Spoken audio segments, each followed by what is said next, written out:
Thank you.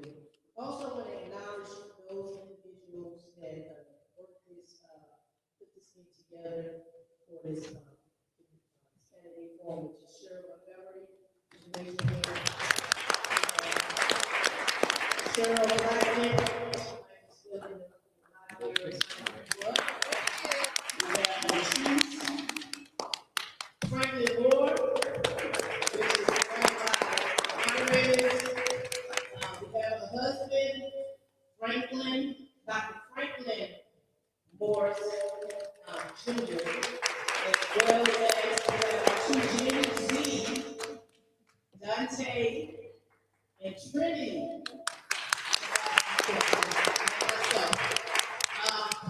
Right now, we're turning it over to the moderator, which is Dwayne Harris and Latrice Morris, who are going to give out the rules and regulations of how we're going to be asking questions. Thank you. Thank you. Thank you for those that's in attendance.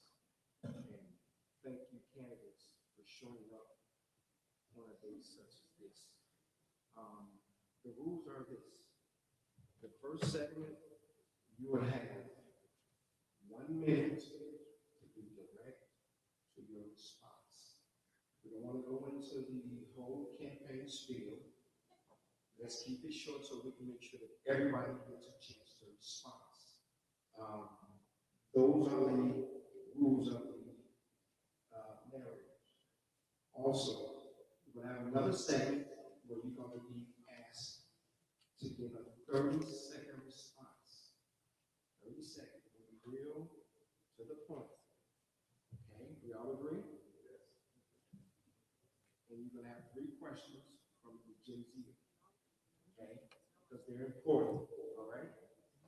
Now that we got that part out the way, let me say this to the audience. We want to be respectful of every candidate that's on this stage. Whatever question has to be asked, we will ask them. We don't want any booing. What we ask to put in place of your booing, if you're going to do that, vote. That's how we address that. Okay, so we all clear? All right, so let's keep it going. Let me make one other public service. It was real important that I be here. I have a family funeral that's going on at this time, but I made it my business to be here because this is extremely important to the people of the Senate and that's the director of the and I will be probably leaving closer towards the end because I have to go and attend my family's funeral. So thank you for your attention. And my other moderator sister here is Ms. Morris. I'm going to turn over to her. Thank you so much, Mr. Dwayne. Are we ready? Yes. Okay, so the very first question. Greater Englewood has repeatedly been described as undeserved in reports and campaign speeches. Can you name one federally funded program currently operating in Greater Englewood? And can you explain why this community has not been a priority in your past work? That question will be for Mr. Boykins, Richard. Can you repeat that question? Sure. I didn't hear what she said. She said something about undeserved. Underserved. Undeserved. Well, supposedly, quote unquote, Greater Englewood has reportedly been described as undeserved in reports and some campaign speeches. Can you name one federally funded program currently operating in Greater Englewood? And can you explain why this community has not been a priority in your past work?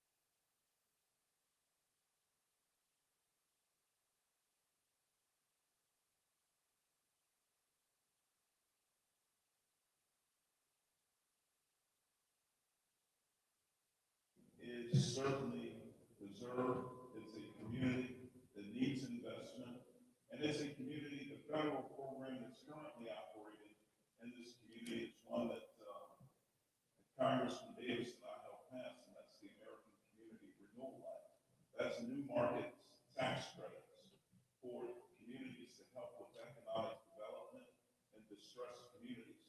It's operating all across the United States of America. And if I'm fortunate to be your next congressman, what I want to do is I want to make sure we lower costs for everybody, housing, healthcare, childcare. I want to use federal tax credits to do it. I want to make sure that every apparatus of the federal government is being used to make sure that we strengthen the community. Thanks. Thank you for your response, Mr. Porter. The next question is, how will you ensure that Greater Englewood is not overshadowed by more affluent parts of the seventh district when federal resources are allocated? And what specific metric will you use to determine equitable investment? If elected, how often will you commit to holding in-district office hours on the south side? This question is for Mr. Ford. Thank you for the question. This is a long question, but I would tell you, let's start from how often will I have forums. As a state rep for the last 19 years, I've had over 60 town hall meetings, plus forums and other community events. So it's my commitment to take it to the people. The funding that's mostly operating in Inglewood is the federal justice system that's incarcerating too many people. That's where the federal government is spending money in Inglewood. Not on things like schools, mental health.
Who that's going on to college and graduating, the unemployment rate must be dropped and the life expectancy should increase. That's how you measure.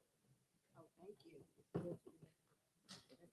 All right, this question is for everyone. What federal actions, including tax policy, lending rules, or housing finance reforms, would you do to support or, well, actually to discourage predatory speculation? I'll repeat it again. What federal actions, tax policy, lending rules, or housing finance reforms would you do to discourage predatory speculation? All right, I'll go first. I'm P. Ray Easley, and I am the Republican candidate. The reason that I left the Democratic Party is because of housing mismanagement. Anybody here remember when they put the red X's on the houses and tore them down very fast? That was because of predatory mortgage lending. People should have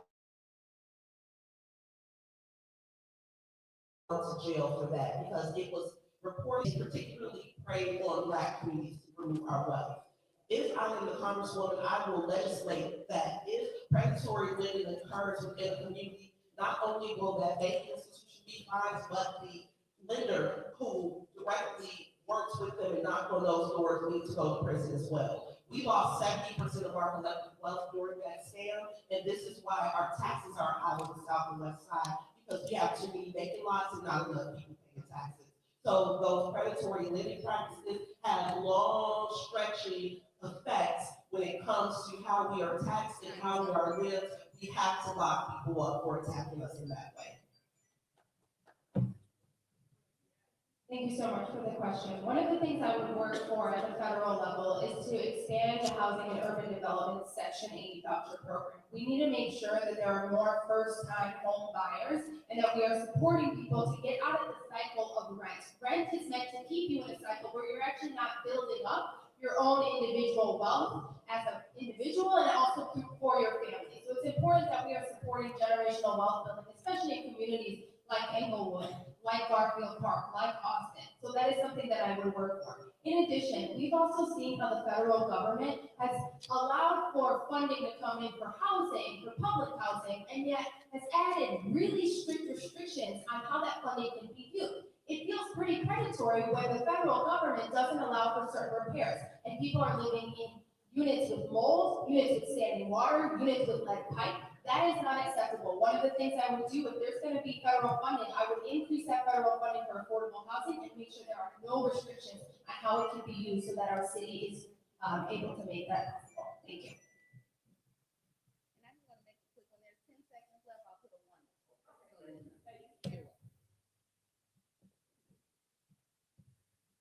Thank you very much for the question. The heart of the matter is the Fair Housing Act of 1968. We have to strengthen the Fair Housing Act of 1968 to prevent predatory mortgages. And we have to also utilize our oversight authority in Congress and hold hearings of these mortgage companies. We need to bring them all before us. And if they're practicing this kind of behavior, then we need to hold them accountable. We need to utilize the Justice Department to go after these folks. We need to lock them up. At the end of the day, we need to have equity across the board, and there needs to be fairness, and it needs to be based on the Constitution. And we need to make sure that nobody is being mistreated in our country. Thank you.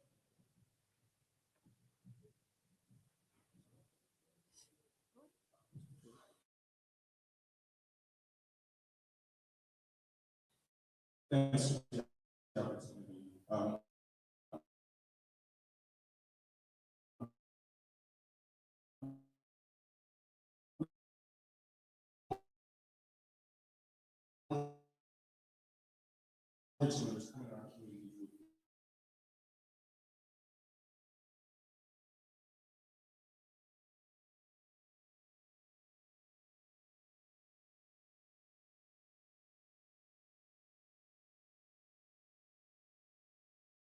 And Freddie Mac prospectively to be able to provide low interest loans for these communities in question. For Inglewood needs housing. There are bills like the Yes in My Backyard Act that clear the red tape that allow for new construction to occur. We also need to do things like strengthen the opportunity for people who are renting to be able to get their homes at an actual market rate and not the high rates that are. This is all racist. One, as a congressperson, you have to call it out. You have to make sure that people know that the banks are racist and Congress is racist. And if we don't call out racism, then we will never, ever be able to deal with it. When we talk about people that have a problem, we don't admit that there's a problem out loud, then it's hard to deal with. So we will together, in the name of our late Jesse Jackson, march during the fight for fair housing. We will continue to march and make sure that people are able to keep their greatest investment and make sure that the banks are held accountable. The banks did a switcheroo on families in Inglewood and Austin. People were driving and the banks closed the door on families and they lost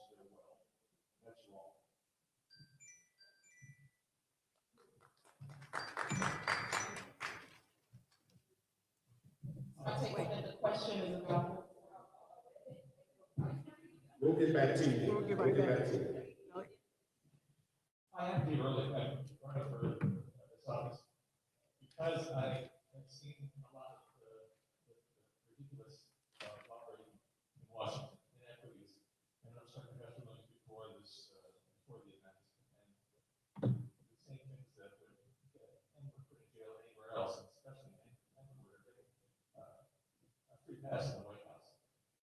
And so I see that in ICE, and I'm just horrified by it, and that's why I'm running for this office. I worked for Charlie Rangel for almost 4 years, co-founder of the Congressional Black Caucus, and he was chairman of the Ways and Means Committee.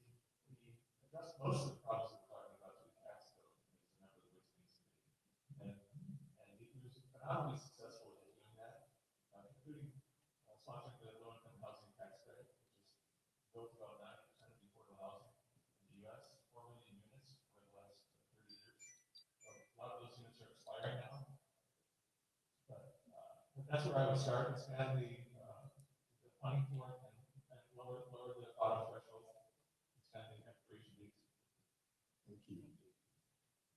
So I agree with Mr. Ford. It's racism, point blank period, and this is how they do it. The federal funding, they have formulas on how to allocate the funds, and right now, what a lot of the formulas are to allocate to the most populated parts of our district, which are the most affluent parts of the district. And I would fight to change that formula, filing a civil rights case, because it is, if you look at the formula, you know it's racist, and we should adjust that formula so that it is focusing on poverty levels and aging infrastructure, because that will actually take care of the communities that need it the most. And to bring additional housing, there are community project funding. Every representative gets like up to 20 million. We can leverage that to build more affordable housing. Also, there's federal surplus. So basically, any abandoned federal buildings, we can take that and convert it into housing. So those are some elements you can use, because we are fighting a racist administration who's going to block us at every chance. So we need to work around them. Thank you.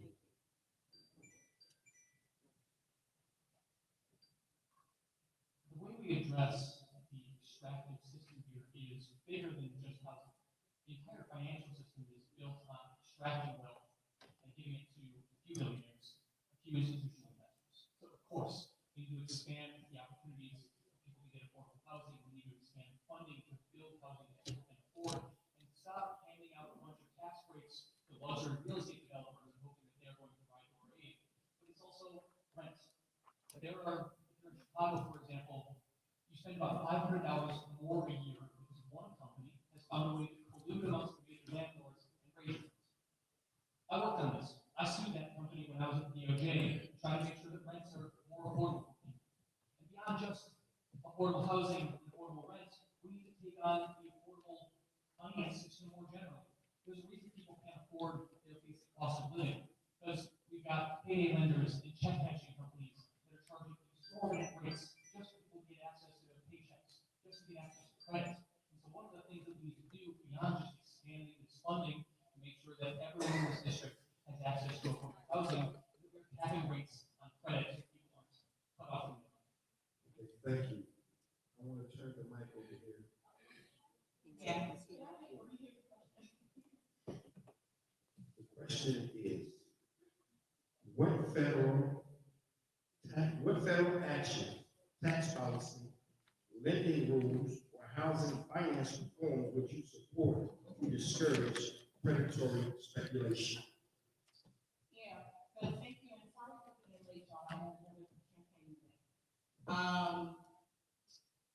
So I think some of my colleagues have already highlighted this. I'm from the Austin community on the west side, and we just saw this with the Jim Crow tax on Black folks, with the property tax that just came out.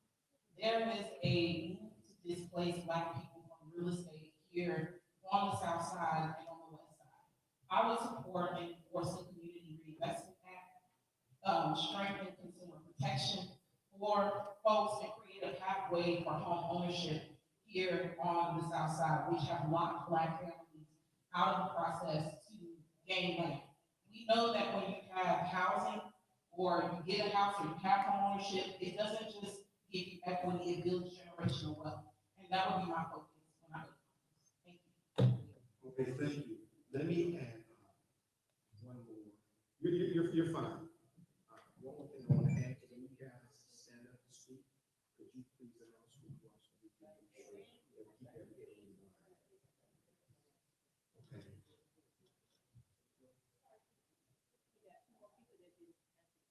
When you stand up, just announce who you are, so the audience knows who they're.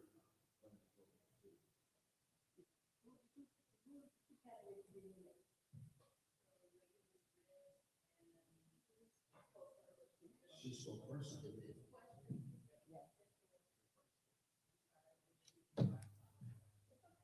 Okay. Okay. This next question is, how has the Safety Act benefited the Black, brown, and poor who are presumed innocent? And what is the source of your response? Mr. Gordon, please.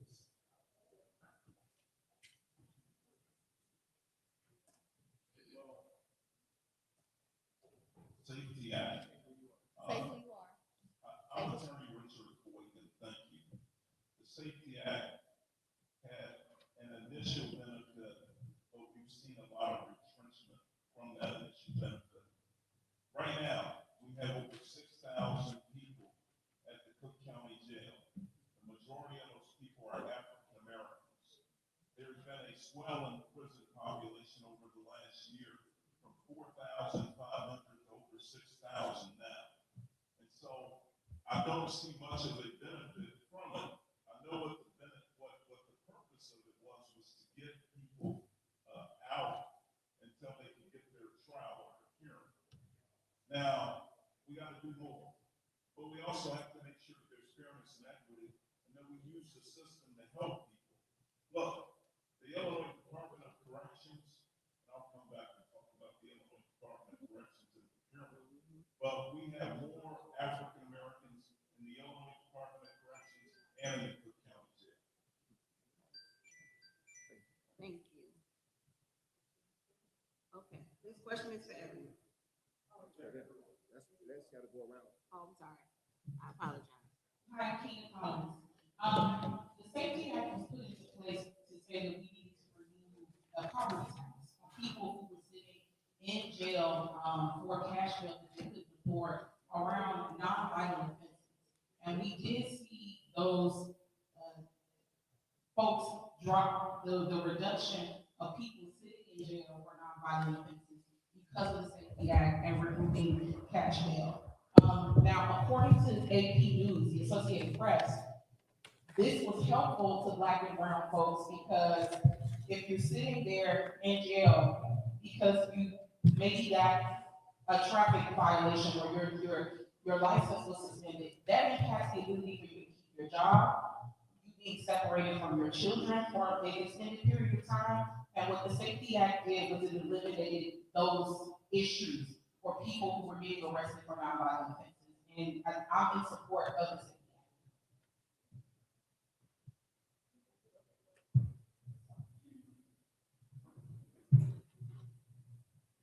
Look, I'm also in support of the Safety Act. My name is, sorry, we'll start with this. My name is Isabel Mendoza. Thank you for being here today. I'm in support of the Safety Act. I think that we need to make sure that first off, let me say this. We've seen how our prison and carceral system has profited off of Black and brown bodies predominantly. It's kept people incarcerated, and yet there are major companies that are profiting, getting richer off of people who are sitting inside jails.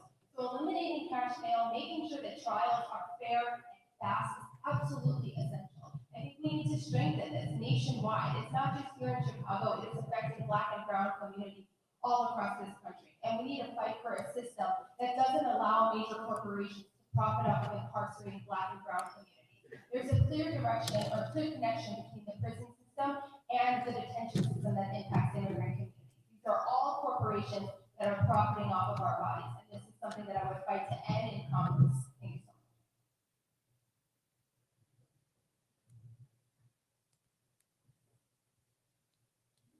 Again, I'm P-Ray Easley, and I used to be an investment advisor at Merrill Lynch for 7 years, so I'm looking at it from a financial lens. And the Safety Act has caused all of our taxes to go up. That's because when the Safety Act first was pushed out, major corporations left downtown, like the Citadel, that took billions of dollars worth of tax revenue with the Caterpillar, Boeing, United.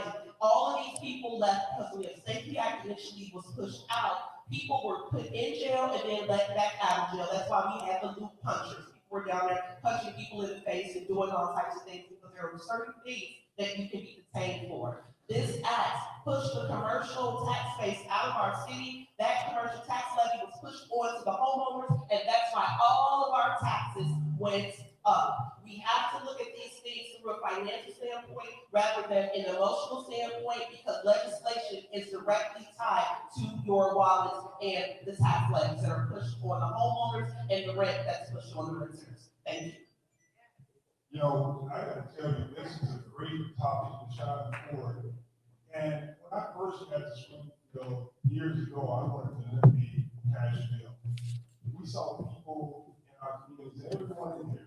I'm sure you had somebody that was arrested and put in jail and had to stay there and lost their job, all because they couldn't pay $500 bail. That ain't happening no more because we passed the law of safety. Right now, you have people that have substance use disorder that are actually locked up in jail before the Safety Act. They would be locked up in jail, not getting help. But because of the Safety Act, if you have a substance use disorder, you're going home and you're going to get help. The problem that we have is not the Safety Act, it's the prosecutor that's causing problems in our community.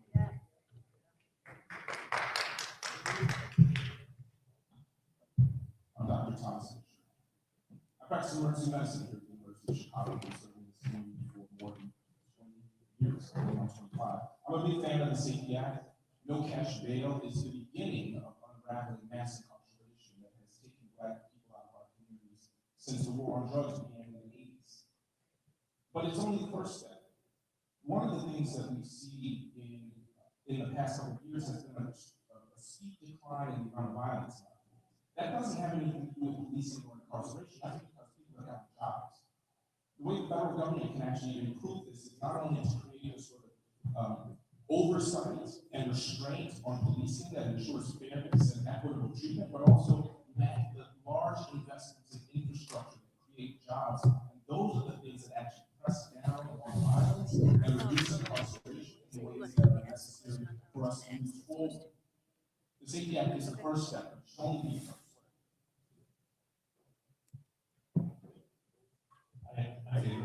I agree with you. And most of the provisions in the pretrial, for example, provisions, the cash bail was a positive thing,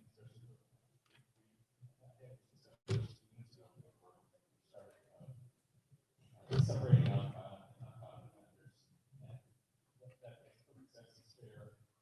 Our bail system is much fairer than the cash bail.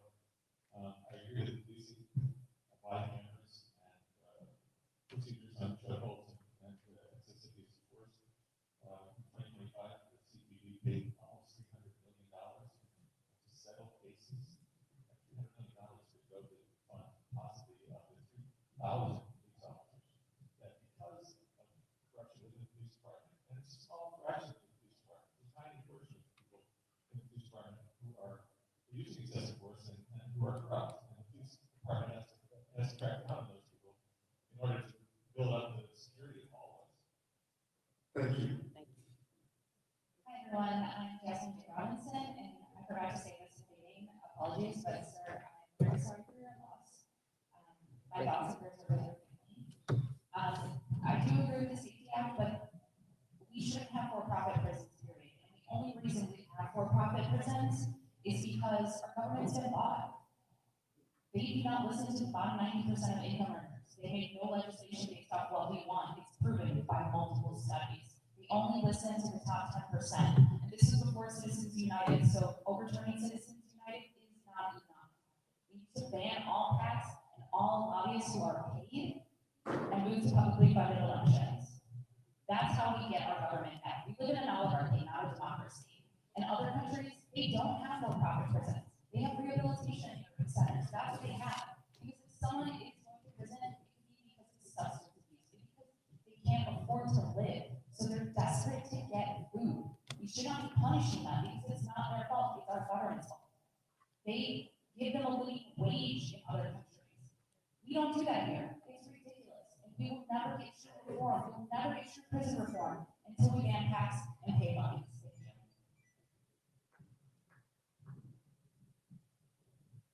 Hi, my name is Showalter. Thank you again for spending your Saturday with us. Likewise, I support the provisions of the Safety Acts. I believe that we should have a system where you are innocent until proven guilty. And what we have for that is a bunch of people who are in jail, deprived of their freedom, deprived of their families, because they couldn't pay emotionally tax.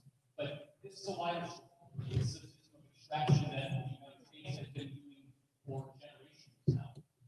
You know, we did not abolish slavery in the United States. We moved into prisons. In fact, the Constitution says that slavery is abolished except as a punishment for crime. And so we have a private prison system that is built to bring people working for free or less than minimum wage, a quarter an hour, and a system that extracts from them and their families the entire time they're there. Giant monopoly systems that charge dollars an hour to make a phone call. Giant monopoly systems that charge crazy fees to get basic coverage goods. Giant monopoly systems that charge reload cards that you have to use to pay while you're in. You know, cars that cost families. This is unacceptable, and it's thing we must stand against. Thank you so much. I would be remiss if we didn't ask the Gen Zers what do they think, if they have any questions. Because we understand that our future is connected to our young people. And I just want to thank the young people for being in the room, because it is so important. It is so important that they get an opportunity to ask questions, because they're the number one young people that's talked about, but nobody looks to listen and hear from them. So we want to give our young people a chance to ask their question. And the first young person on is Julia Klein. No. Trinity, I'm sorry. Okay, Trinity, let's go with Trinity. Sorry, you're on. Hi, everyone. I'm honored to be here. My name is Trinity Osby. I'm here on behalf of WVCC, Voices of Change. The question I want to ask is, well, every candidate here has established a plan to add value to the minority communities in the 7th district. However, we are working through a system that has proven itself untrustworthy. What are you doing or have you done to bridge the gap between minority communities and the powers that be, to bridge the trust gap? With efforts to ensure these communities are actually receptive to the value you are intending to add.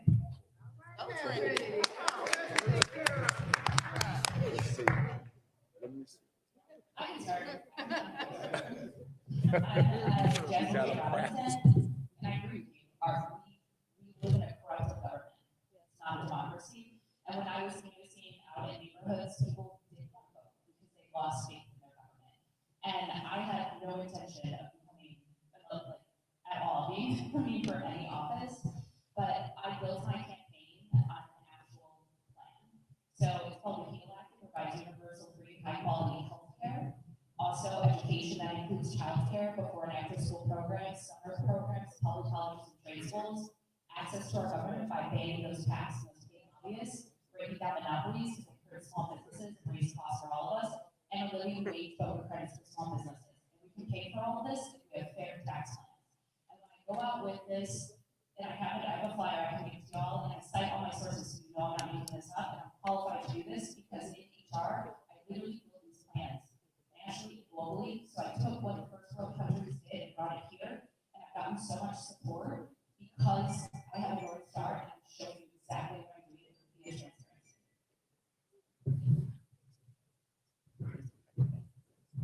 I'm happy to advance Dr. Thomas' position. I'm not sure if you have order in mind, but I think the mistrust is narrative. The government hasn't done anything to earn trust. They really did poison all flames in order to save money. Home and Square really did exist, where they were taking people pre-trial and interrogating them without any charges filed. I think part of what builds trust is moral clarity and authenticity. We have to be honest about what we're facing, that these challenges are not going to be resolved in a 10-year period because some hero walks on the stage. But this is intergenerational work. The segregation that built the South Side started well before any of us were born. And it's going to take that long to tear that down. The extraction of our wealth, of our people, didn't happen overnight. This has been as old as this country, and that's as old as this struggle is going to be. And it's that clarity that we're going to walk together in that process for another generation that starts to build that trust back. And then doing what you said you're going to, and not taking any funds that would distract you from that mission.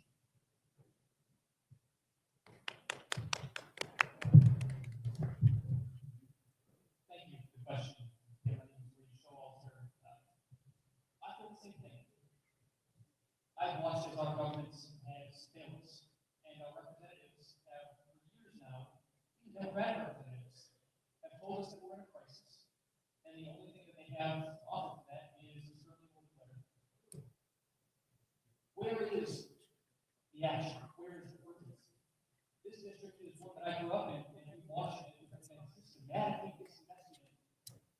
That affordability is worse, climate crisis is worse, our democracy crumbles underneath us, and still, we've got a sternly worded letter and a disappointment in press conference. I think it's time to put our money where our mouth is. One, act with moral clarity, act with vision, and say, I am not going to be a single vote. We will not let any part of our Congress move forward with injustice while we're there, but also show up in the district. There's a reason there's not a constituent services office on the south side. I promise you. Look, elephant in the room, I'm a white guy. I know that I can't take any part of this system for granted. Okay, thank you so much.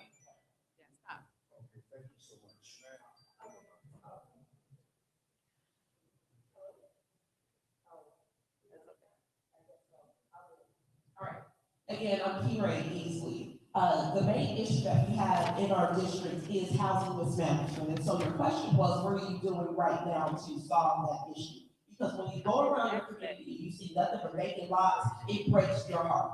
I moved to Africa in 2016 when they were tearing down the houses because it hurt my heart to see them tear down people's wealth like this. I could not take it. So what I did was I shook a hand and I made a friend at the White House.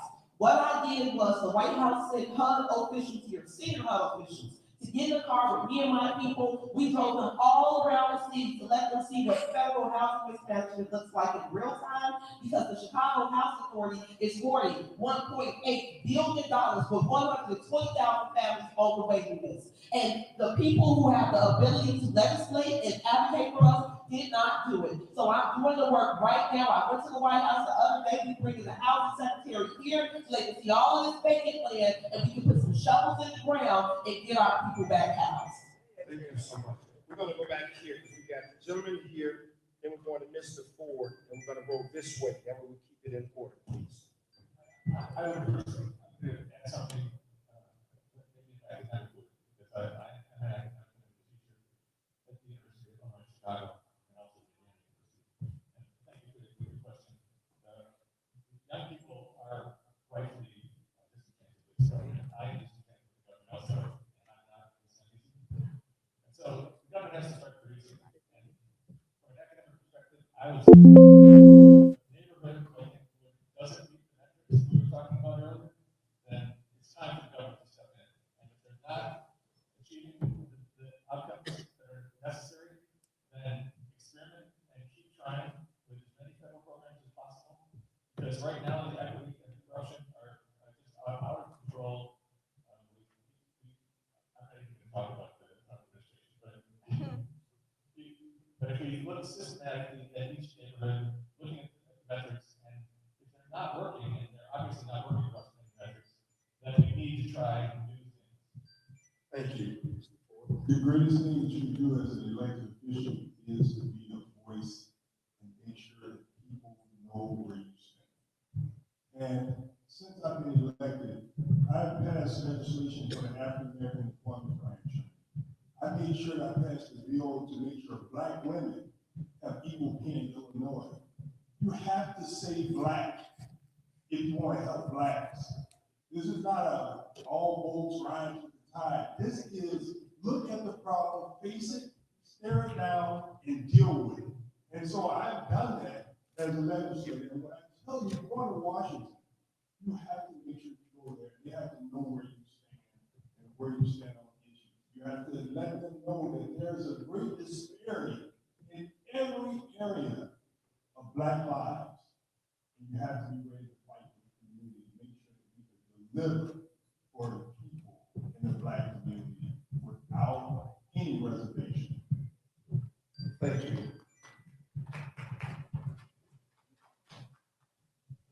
I'm Annabelle Mendoza. I'm also the youngest candidate up here, so I'm really excited about this question. Thank you so much. One of the things I want to talk about is the mistrust that you were mentioning, right? This mistrust, it comes from, well, you know, I look back at what Malcolm X said, that we've got foxes who are telling us one thing to our face and then conniving behind it and making backroom deals when we're not there. People who are saying they have our interests at heart, but actually don't care, give a crap about us. We know that these are so many of the politicians sitting in office right now who are sold out. They're bought by corporate PACs, they're bought by AIPAC. I don't take a cent from special interest money, not now, not ever, because I'm not there to represent them. I'm there to represent us. And as the youngest person on the stage, no one has to tell me or us the stakes that our generation is feeling. The stakes of crises our generation is inheriting. This is so important that we have young people at the forefront of our political offices. That you all are part of the staff, that you all are part of the innovation. We need fresh energy, we need new blood, and we need a partner with sharp strategy, and it's young people who have always brought that to the forefront. Thank you.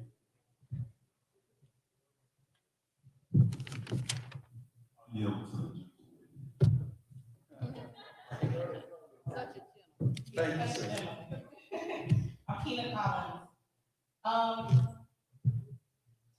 I told y'all I was from Austin, and I think a turning point for me was for Kwame Donald.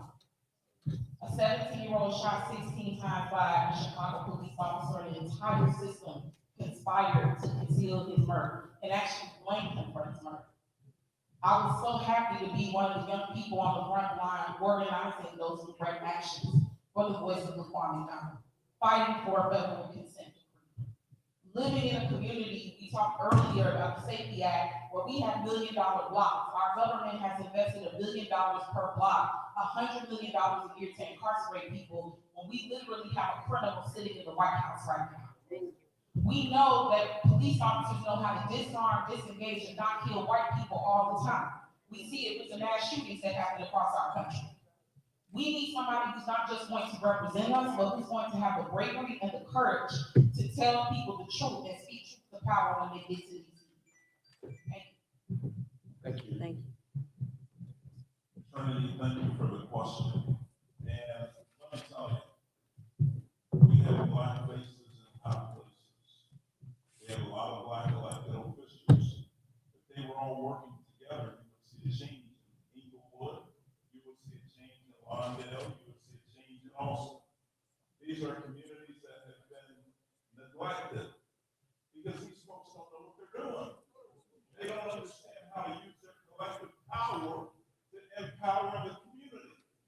And so my friend talked about Holman Square, where I'm sure when he researched Holman Square, he saw Richard Boykin held a hearing as a commissioner to hold those folks in Holman Square accountable for the black site that they're operating. I also got rid of the sugar tax. I took on the party to do that for everybody in this room. I also got rid of the tax on feminine hygiene products for all of the ladies in this entire county, because some guy thought he was sophisticated and put a tax on women. Thank you. Thank you. Thank you, sir. This question, this is the same Wait, we question. got one more, Mr. Driver. One more. No, I'm ready to read the question. Oh, okay.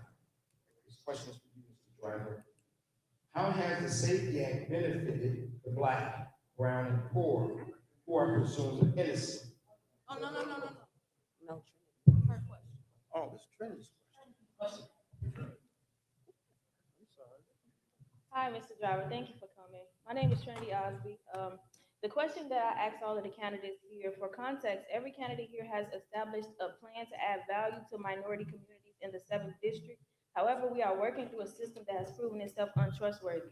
What have you done or are you currently doing to bridge the trust gap between minority communities and the powers that be in efforts to ensure that these communities are actually receptive to the value you intend on adding if you are elected? Yeah, so, also, sorry for being late, I apologize, I had not only car trouble, but prior engagement, and then I had car trouble as well. I do apologize for being late today. I appreciate the question. I don't approach this work as a politician, as a machine politician, I approach this work as a community organizer, as a union organizer specifically. That's what my life right on behalf of work. On behalf of Black and brown communities. I grew up not too far from here, this is the neighborhood that my family is from. And so I know what that struggle feels like. And it's the deep messages who are close to the pain, who know what it feels like to lose people to gun violence, who know what it feels like to struggle with asthma, to have a mother who did not have health care, to now be close to that power. And that's the whole goal of this campaign, the goal of what we're trying to build in this district, to bring folks together. Especially when we're talking to young people, support them, we don't talk at them, we talk to them and with them and bring them in. I just left at an event, and we got over 100 people in Bridgeport, and they were from all walks of life, and bringing folks together, helping them understand our shared humanity, our shared struggle, and why that's relevant. It was relevant when we helped to raise the minimum wage to $15 an hour together as a community. It was relevant when I fought to make sure that all police misconduct files were now made public. That was relevant, and we have to make sure we knock every single door and make sure people know what our message is. Thank you. Excuse me. The next question is, Illinois has historically struggled with school funding inequities. How will you strengthen the evidence-based funding, known as EBF formula? What is your plan to ensure that underfunded districts receive equitable resources? We'll start from you, Mr. Driver. Start from over there. Also, somebody can just tell me how long we have to. Oh, man. You have 1 minute in this segment, and when we get to the other segment, we'll have 30 seconds to be direct with your response. You want me to read the question again for you? Okay. I'll read it again. Illinois has historically struggled with school funding inequities. How will you strengthen the evidence-based funding formula? What is your plan to ensure that underfunded districts receive equitable resources? So I think Illinois is a model. You got it right as far as the formula. The problem is we're not following. And the reason why we're not is because the state government is not funding it to the tune they're supposed to, but also our federal government basically stealing it. Illinois is a donor state. It's one of 18 states that sends $1.38 to DC when we only get $1 back. Our federal delegation has to fight harder as a block, as a delegation to make sure we bring those dollars back into our schools. We got the formula right, and I was the person who fought for that. We represent over 13,000 members in the school, so this is something that also I know a lot about. The formula is correct, the problem is underfunded. In order to get it funded properly, we cannot keep raising property taxes and bringing it back to our families. We have to get that money from the federal government in DC, and they're not giving us a handout. This is money that they owe to our communities. Thank you.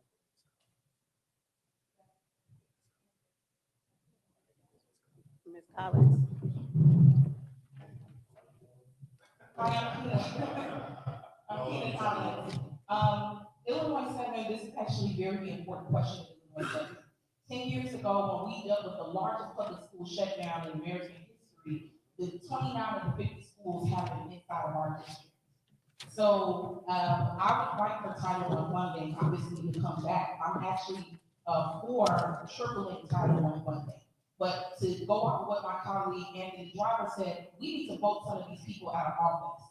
These were our elected officials who voted to shut our schools down and had no plan for what to do with our actual students once those schools shut down. We have 17, 18, and 19-year-olds who were 7, 8, and 9 and have never had proper neighborhood schools in our community. So this goes back to accountability, holding our elected officials accountable, and there's just things you cannot do in other neighborhoods that they have done in the Black community, and our education is one of those. Thank you.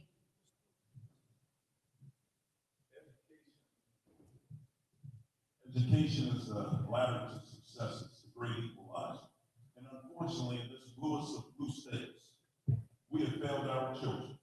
When you go and you look at the achievement gap, when you look at how far Black students are behind in terms of reading and math and science, you would be surprised. Black and brown students behind, but mainly Black students. We got to do something about it. We got to fix it. We can't lower standards like what ISBE did and hope that folks will meet those lower standards. We got to raise the standards so that our kids can be sufficient. They do it in the Springfield state legislature. We got the power to change that. What I would do at the federal level, where I digress from many of my colleagues, is I would opt into the federal tax scholarship program. Illinois stands to gain $1 billion from that for our children if we opt in. And it doesn't drain money from public schools. That's the deal. Thank you. Hi, everybody. I'm Annabelle Mendoza. One of the things that we've seen from the cuts to the Department of Education has been the catastrophic impact on Black, brown, and low-income students. And this is especially true for students with learning disabilities. Not only do we need an elected official who's going to fight to make sure that we have staffing requirements in the Department of Education, making sure that those are fully funded. We need to reopen up the schools that have closed down in our communities. We need to take a hard look at the fact that 1.6 million students across the country have a law enforcement officer in their schools but don't have a school counselor. That is unacceptable. We need to make sure that we have wraparound services in our schools, that our students are well supported. Our students are brilliant, and we need to make sure that they have the path to success, that they have the credits to be able to succeed in college or whatever next step comes after. And that means that I would also support tuition-free public colleges, wiping out student debt, and making sure that our students have a path to success. Thank you so much.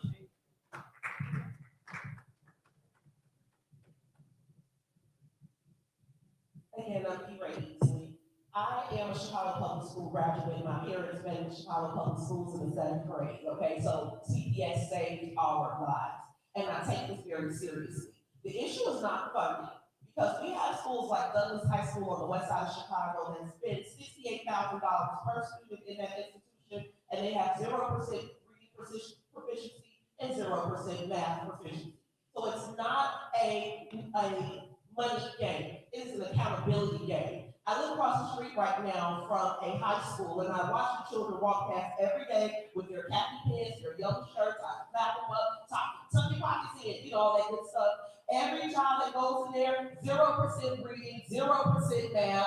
You mean to tell me that all these kids walking past my house can't get their lesson every single day? And this is not just for that school. We need more accountability on how the money is spent, rather than throwing more dollars into illiteracy pits. Thank you. This is a racist system, and you got to call it like it is. The property tax system is what's selling our young people. It's the disparity that's really driving the problems in our communities, and having some people being able to cheat and others not. One of the things I did was I actually helped write an equitable funding model. I take that to Washington to make sure I deliver money back to Illinois' budget so that we can fully fund the model. You got to have someone in Washington that understands why they're fighting and how to deliver money back to the Illinois budget. I'll do that. I want you to know that the lottery bill, I passed a bill to make sure that we put $800 million in the common school fund. When the lottery was written, it was written to make sure that money goes to schools. I fixed it. You don't hear that problem anymore, because I fixed that problem. Thank you. I'm Dr. Thomas Fisher, and I'm a product of Chicago Public Schools. I graduated from Kilroy Academy. My mother was a school social worker as well. When I walked into Kenwood in the morning, it was the medical detectives that told us that education wasn't always the first thing that mattered on our students. And now things are getting worse because of Donald Trump's Department of Education, with cuts to Title IX, ADA, Section 504, are extracting resources from our schools. We'll never get there so long as, like Rev. Ford said, the funding for our schools is tethered to our property taxes. Chicago will never have enough resources. We need to bolster those resources. But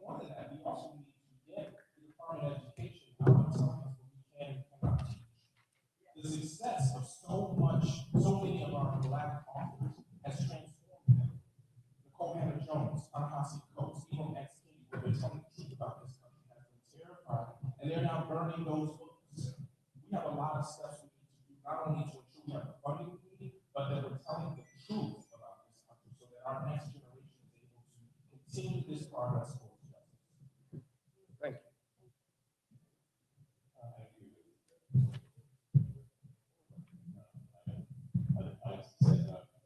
The racist basis of a lot of our education. We've seen the administration.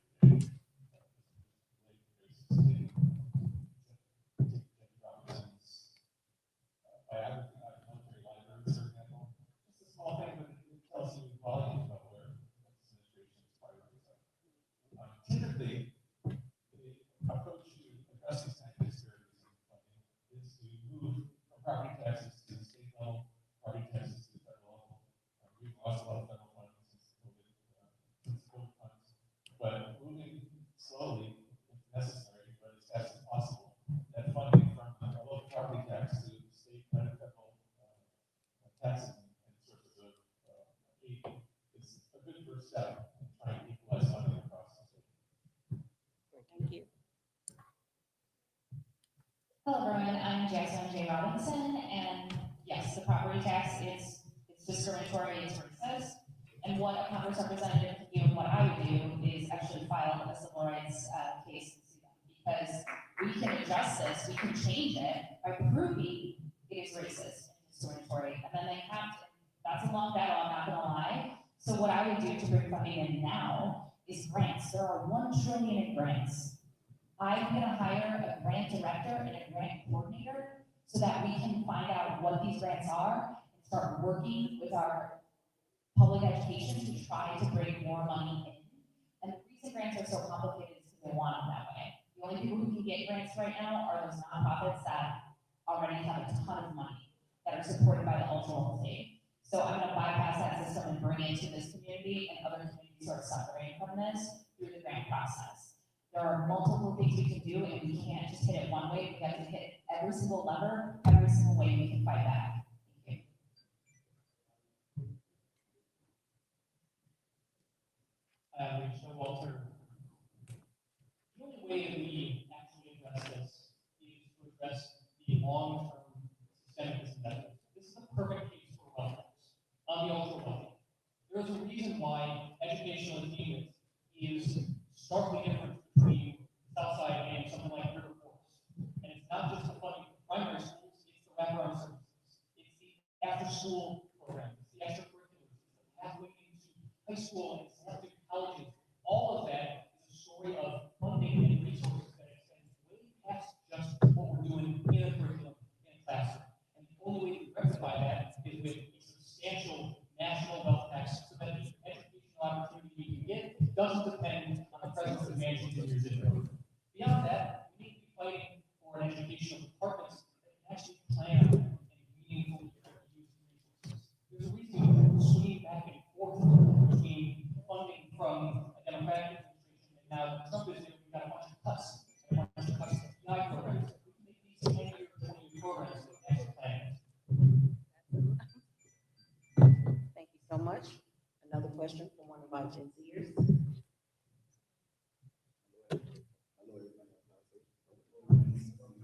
Which is the change? My question is, what is the high, there is higher crime and violence in the equal community. A lot of programs have been cut. What is the plan of perfection plan to resource fund and for violence prevention? And are there going to be more resources in plan? Repeat the question. Go slow. Speak up. What are the plans portraying the resource funding for violence prevention program? Are there going to be more resources put in place? Stop. Right there. Yeah, there's a reason why in Chicago specifically, we've been watched as violent crime crime has been on a historic fall. For the past several years, we have been investing in, so talking about wraparound services and violence interruption programs. We have watched as this administration has violated health those programs, and at the same time, spent tens of billions of dollars surging things like ICE and CBP enforcement into our neighborhoods. Things that don't get affordable housing, things that don't create jobs, things that aren't attached to our communities, and that do not have social cachet to actually do violence interruption in the way you know it works. So one of the things that I would prioritize is putting those resources, the type of things that are currently being used for ICE and CBP agents and thugs that are rolling through our streets that don't know us, that don't represent us, put that back into the types of things that we know work in drug violence, after-school programs, violence interruption, and the resources to make communities thrive. Thank you. Hi, I'm Jason Robinson, and the reason that violence is going up is because we're just not investing in these communities, and it's intentional. It's all intentional. So what I would do is to help bring money for violence prevention programs is, again, going back to those grants and I was telling the broken record. But the reason is because, yes, there are long-term strategies you can use, and I'll fight the government to make more equal opportunity providing healthcare education. But those, we can't wait. Those are going to take years to fight for. We cannot wait. So that's why we have to go through like a side door, a back door, right? Where it's like, okay, we can use grants.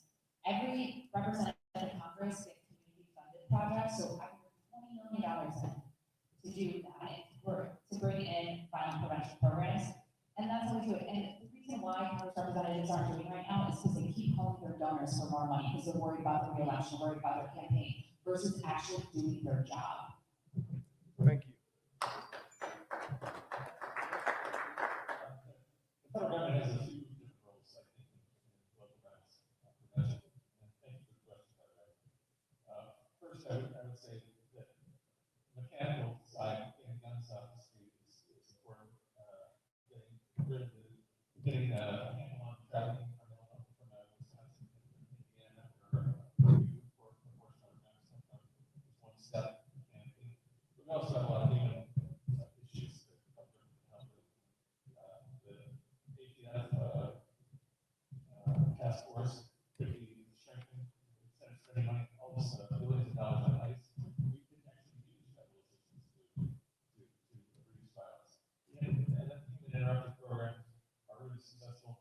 The Department of Justice has experimented with a whole range of ways to keep people in school, keep them in school. And what they find is that every additional year of schooling can reduce the likelihood of that person being violent crime by 10%, which is a huge return on the investment. The problem is the federal government has these Your time is programs, up. and then Sorry. they ignore them. I remember when Big Wheels was killed not too far. When I was in high school, like many people on this stage, I lost friends to gun violence, and now I work in the busiest trauma center in the state. We're so busy that before Army surgeons go overseas, they come to us to China. I've had to change scrubs multiple times trying to save young men and women from this community over the past 5 years. I know that the number one reason we reduce violence in this community is jobs. But in the meantime, there are a lot of other things that we can do. For example, we know that we can start intervening with children as early as in the 6th and 7th grade because the kids who are most likely to be victims of violence are also the ones who are most likely to pick up guns to protect themselves. We need to wrap our arms around cognitive behavioral therapy, after-school programs, tools to protect themselves so they never pick up those guns. I've also been active with the Rifle Act, which charges gun manufacturers for the violence that is caused with their guns, and that needs to be expanded at the national level so that they are held responsible for the deaths that happen in our community. There's a lot of tools we can use. Jobs is first. Thank you. You talk about bills that I'm working on, the Rifle Act. I'm a chief sponsor of that bill. So we're gonna make sure that we give you your wish as a representative, get that passed. I think we got a perfect model in America. We look at communities that do well, and we replicate. Why do some do better than others? And I gotta tell you, the color of your skin is a problem in America. We have to fight. And let me tell tell you what we're gonna do, we're gonna also use the bills that I actually passed. We're gonna get everybody in Inglewood and the communities to get their records sealed. When I go to Washington, we're gonna end permanent punishment in America so that people can get a job in America, so that they can go to school in America.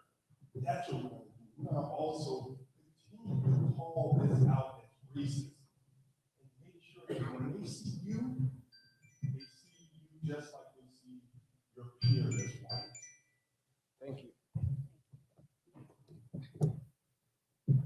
Again, P. Ray Easley. I'm from the west side of Chicago, and I love a good Fifi. For those who don't know, that is a night street party. The reason that I mention that is because my favorite Chicago rapper right now, Mellow Bucks, is the real juice song. She had an album release party downtown, and 18 people got shot, and nobody went to jail. The issue that we have with violence is not anti-violence money, it is accountability, it is deterrence. When the federal government brought Operation Legend to the west side of Chicago, in that Terrytown indictment, they saw 3 murders in my family, personally. There were 17 murders solved on that indictment, and immediately crime went down on the west side of Chicago because they said the feds are in the building. We have to work to make sure that we are properly punishing criminals and stop victimizing villains. We need justice. Justice is what drives down violence in the community, because when people know if you shoot into a crowd of people, you go into jail, they'll think twice about shooting up the CCD. Thank you. Monica Mendoza. I want to be clear that violence doesn't just manifest out of nowhere. It doesn't just appear on our streets. It's a symptom of the disinvestment that is coming from our federal government. The lack of federal dollars that have been deliberately disinvested through racial redlining, through blockbusting and white flight that have left our communities in the places where they are today. We know that to repair that, we have to invest in public safety. How do we invest in public safety? We invest in people. We invest in housing. We invest in strong public resource schools. We invest in making sure families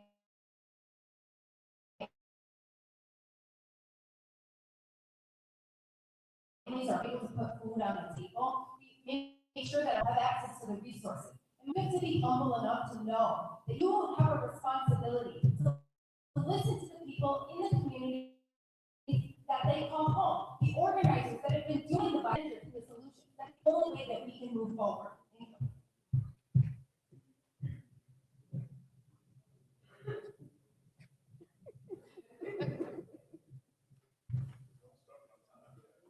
you. I got you.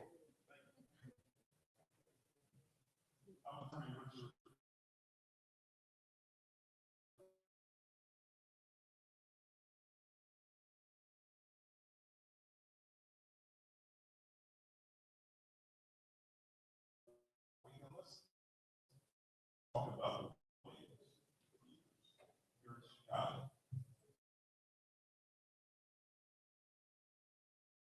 77 neighborhoods in Chicago. And why is it that way?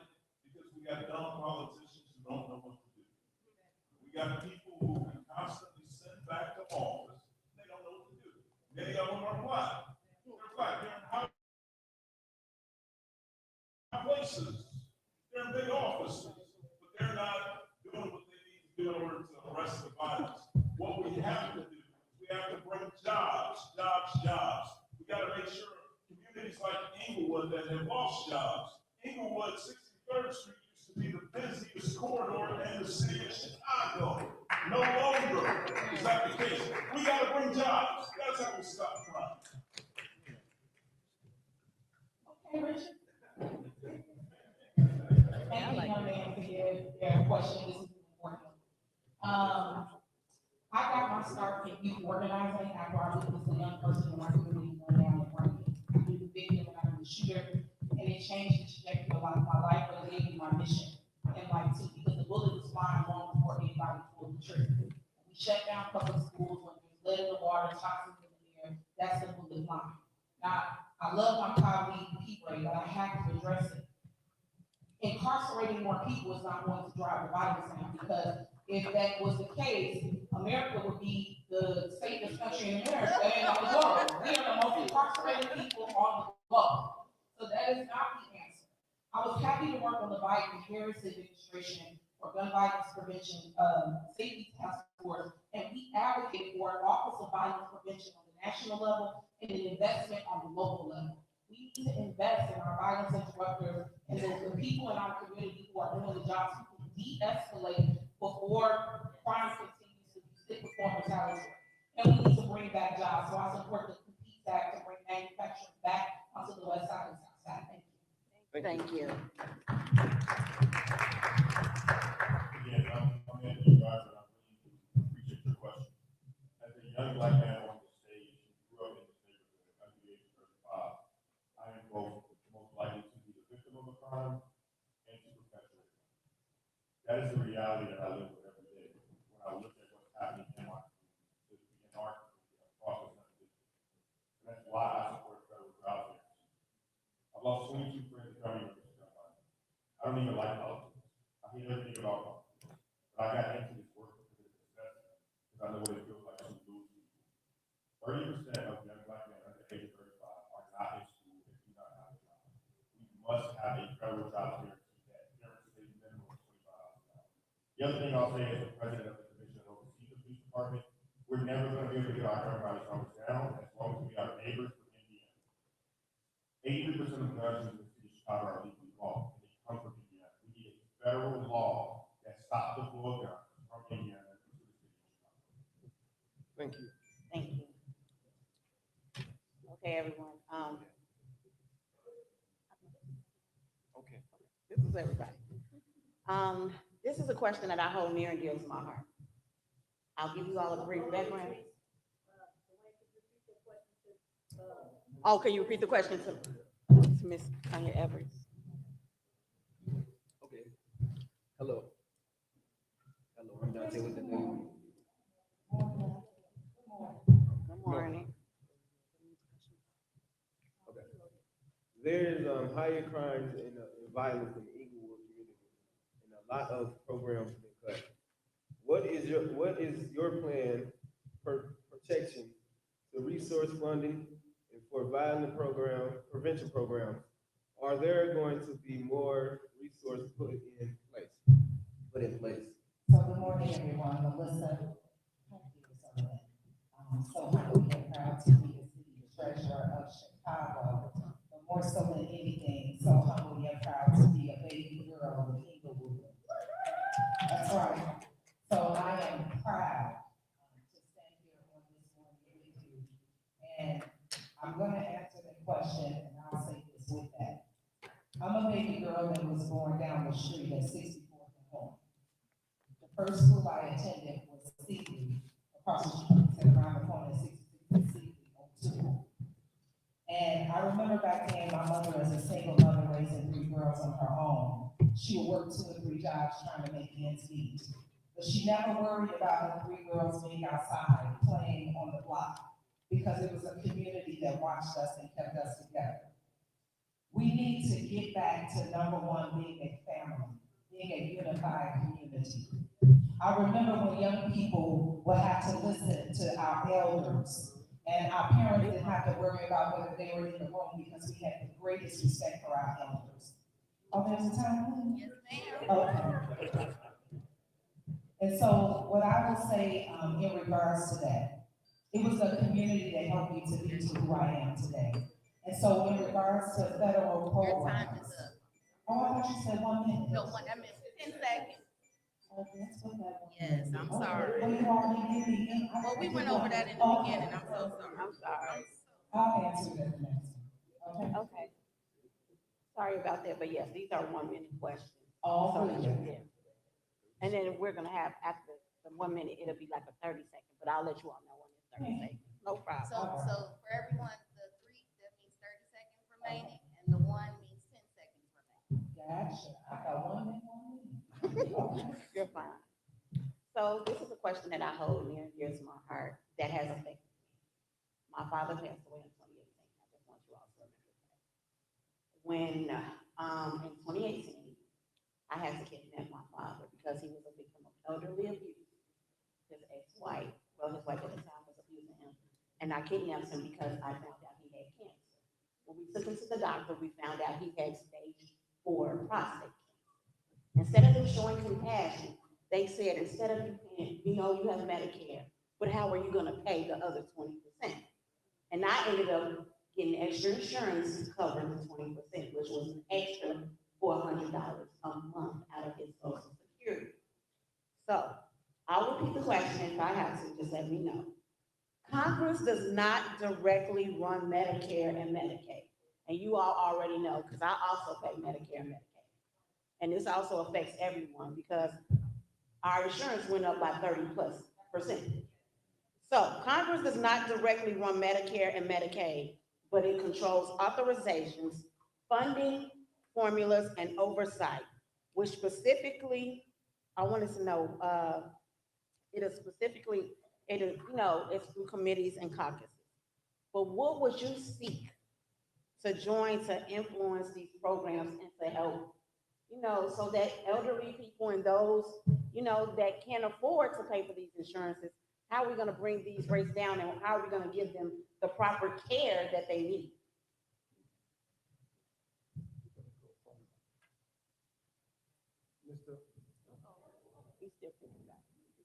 I jumped out of my seat so hard, I'm sleeping with me. So, it's corruption. People buy elder homes and disability homes and cut the staff. And why do they do it? Because it's for profit. It literally, every single issue we have, it goes back to our government's been bought by the top 10% of the wealthy. And we can't, I'm gonna fight that in government, but people need help now. So one of the things I actually did is like nonprofit clinics and hospitals, they have to give you care if you can't afford it. So people think it's the federal limit of poverty. It's not. It can be up to 6 times the limit. So for a family of 4 making less than $154,000, they could go to a nonprofit hospital like Northwestern to get that treatment and have it covered at 80%. If you make less than $93K, you cover it at 80% too. So this is what we need to do. We need to leverage what we have now. And again, our Congress representatives don't tell us. On my website, JasmineJRobinson.com, you click the FAQs, there is a guide that shows you, hey, if you make this or this, you can get this for free or at a heavily discounted rate. Thank you. Thank you. There's 2 parts here. First is making sure that our government is fully 100% covering the cost. This is what I talk about when I talk about a single payer healthcare system. It can't just be Medicare for all, but a version of single payer that actually covers the full gamut of care. But look, all of this care is too expensive in the first place because a bunch of giant investors own every part of our healthcare system. We watch across this district even as hospitals like West Suburban on the west side get bought and sold 4, 5, 6 times in the last 15 years, and costs keep going up, investments go down, they fire nurses and doctors, and then even if you show up at a nonprofit hospital, they cover 80%. 20% of a $100,000 bill is too expensive. The only way we solve this is by guaranteeing universal care and by making sure that our healthcare system in the first place isn't able to charge an arm and a leg for it. Thank you. Thank you. What's your name? Latrice. Latrice. My heart goes out to you because I lost 2 good girlfriends under 50 years old to breast cancer. And I know, as a witness, the challenges. And by the way, I'm not going to answer this within 1 minute because this is very personal, so I'll carry my answer to the next as well. But I will be respectful of time because it's very near and dear to me. Because not only am I the mother of a little girl, but I'm also the caretaker for my sister, who is a senior citizen and disabled. You just said something, Latrice. You said we all are affected by Medicare and Medicaid. We're not. Everyone on this stage does not understand Medicare and Medicaid and the challenges that you and many families in this community face. I don't have to watch TV to know what's going on. I'm in it. When I took over the care of my sister 5 years ago when my mother passed away, I didn't understand everything about Medicare and Medicaid, and I have 2 college degrees. And so there's a lot that we need. And when you say Congress don't control it, if you control the money, you control it. They control it.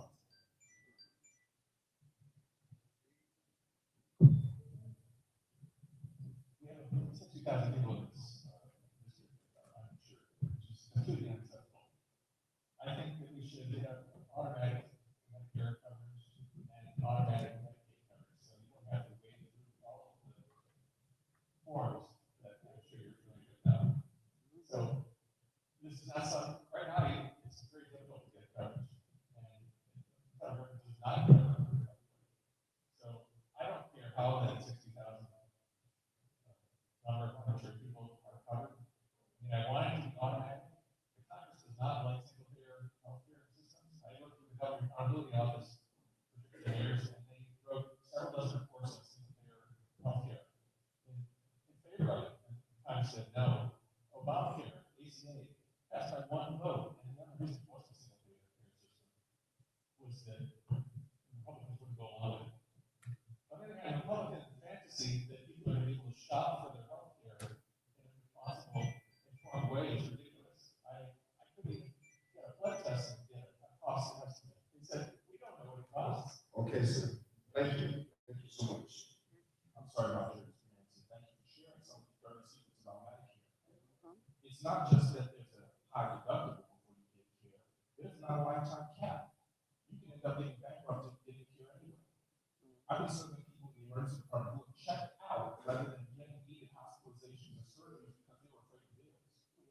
I worked in the first term of the Obama administration on health reform, thinking that would be the first step, and over time we would improve it, and instead we've gone backwards. They've taken away 17 million people's insurance, either through Medicaid cuts or the Affordable Care Act. There are certain things we need to do immediately to stop it bleeding, and that is to restore those resources. But this is the time when we build something better, something we've never seen before. While I say things like Medicare for all, we know we need something better than Medicaid. In many ways, Medicaid is better because of that first dollar coverage, the fact that it covers nursing homes, hearing aids, and glasses. We need solutions that honor our humanity when we're most vulnerable, so that there's nothing between doctors and patients when their bodies are on the line. We need more reach.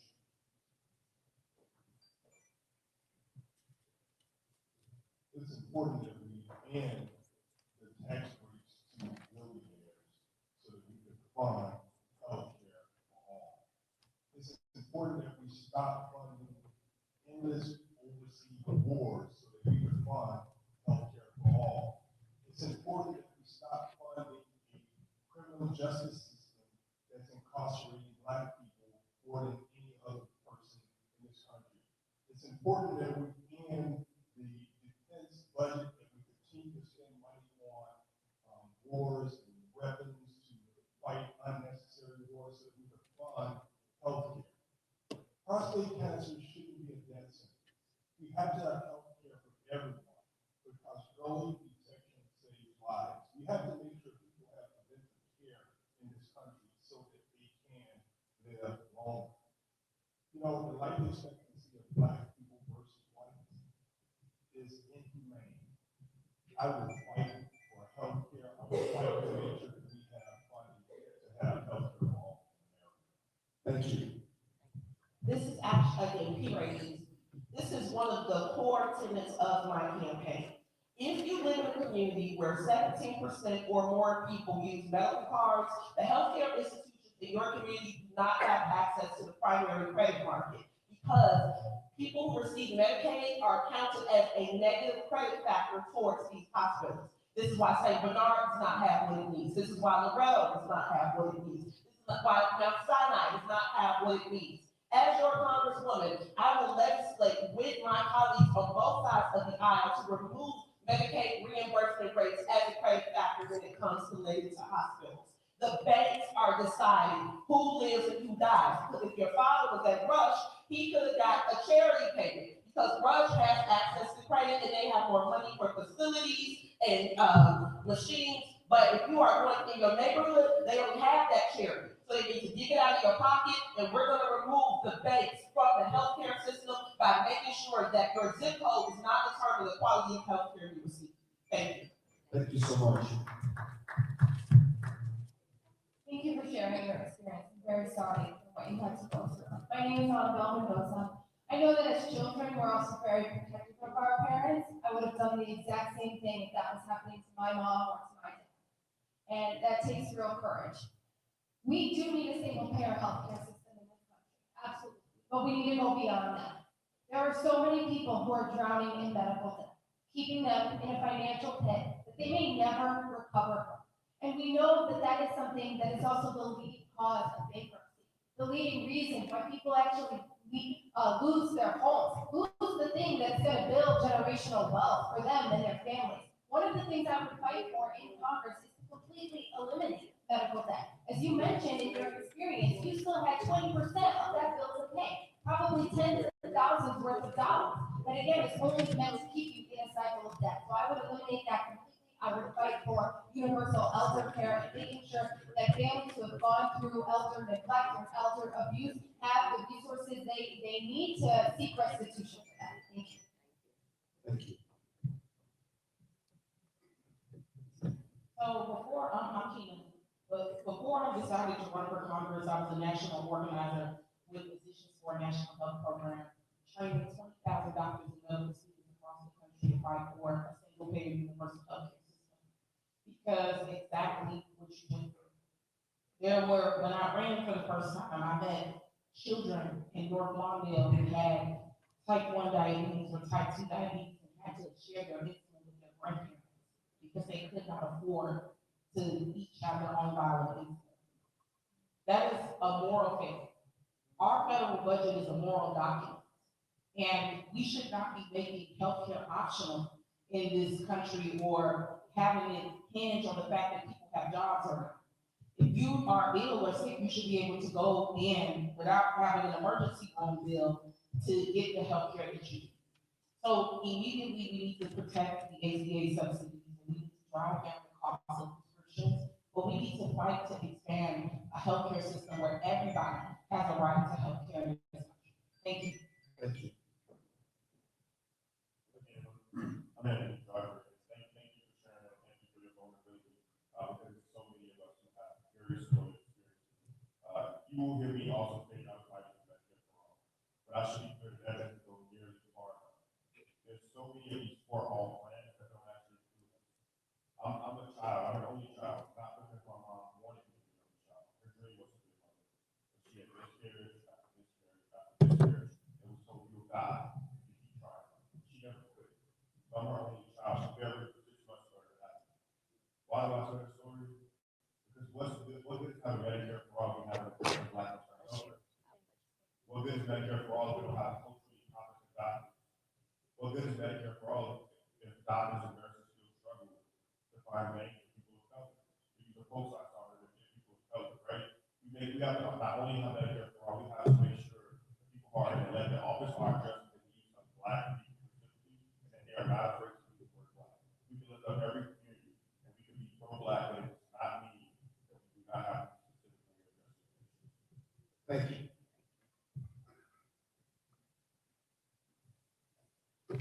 Attorney Richard Boyd, let me say, I understand. My mother died 2 years ago from stage 4 lung cancer. And she had gone to the doctor, right? The doctor's listening.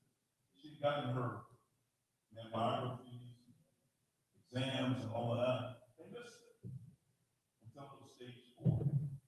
And when I got involved, my mother was 75. She left too soon. Let me tell you this, when I got involved, it was difficult for me, and I'm a lawyer, to navigate Medicare. It was difficult, but we navigated it. And let me tell you, people need an advocate. We gotta have an advocate for folks, for seniors, who may not have somebody like a lawyer or a doctor in their family who can help them navigate this stuff. And so we gotta make it easier for people. I think we gotta have comprehensive healthcare coverage for everyone. Where they don't have to worry about paying the price. Let me tell you, people have stress from just worrying about whether or not they're going to be able to get this test. And insurance companies, their tendency is to deny a claim all the time. Thank you. Thank you. Mr. Good morning. My name is Rory Hoskins. I serve as mayor of the village of Forest Park. I'm for Medicare for all. I'm for a system that takes care of people with the least resources. In my family, we have struggled with healthcare. My father died about 12 years ago.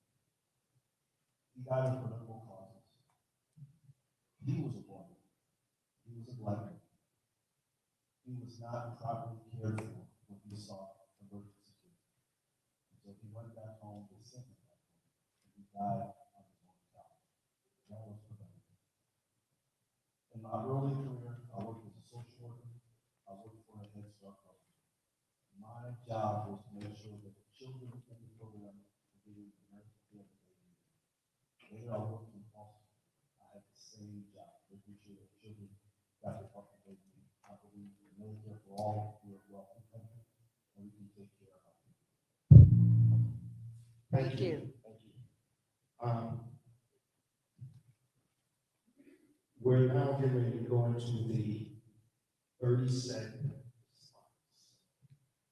Because we're going to time it with an essence. And I want you to keep your response 30 seconds so that we can get everyone that's there so that we can be clear on what our platform is. Okay? Thank you so much. I'm sorry? They did. Yes, yes, sir. Thank you so much. This question. Sorry. We'll get around. This question is for Ms. Melissa Connors Burden, Chicago Treasurer, former state rep. You held both state legislative and citywide executive office. Can you point to a specific policy, investment, or program that you initiated or expanded that delivered measurable benefits to Greater Inglewood residents and not simply citywide administration? Specifically for homeownership, and it's something near and dear to me. Just last week, I started Money Matters Institute in Chicago Treasurer's Office, had never been done before, because I know what homeownership can do to build generational wealth in our families. We have residents in the Inglewood community paying $2,000 a month in rent. Some people not even paying that in their mortgage. So just last week, I was in Inglewood, down the street, actually with our Money Matters Institute program, where I brought not only banking institutions to the table, but credit agencies to the table. Because what I know is that in our community, these are answers that are not provided to us. Thank you. Thank you so much. I know the 30 seconds is kind of short, but it is working. I appreciate your obedience. Thank you so much. We have a 30-second question from one of our Gen Zers. I have a question here for Richard Boykin. In your interview with WTTW News, you stated that we should ensure our children have employment opportunities once they complete their education. As you know, Chicago schools previously allowed students to graduate with certificates in trades like welding, plumbing, cosmetology, and medical CNAs. On behalf of Chicago's youth, would you support restoring these programs so students can transition seamlessly from a 12 years diploma into the workforce and graduate with the necessary tools to provide for themselves, as well as potentially reduce dropout rates?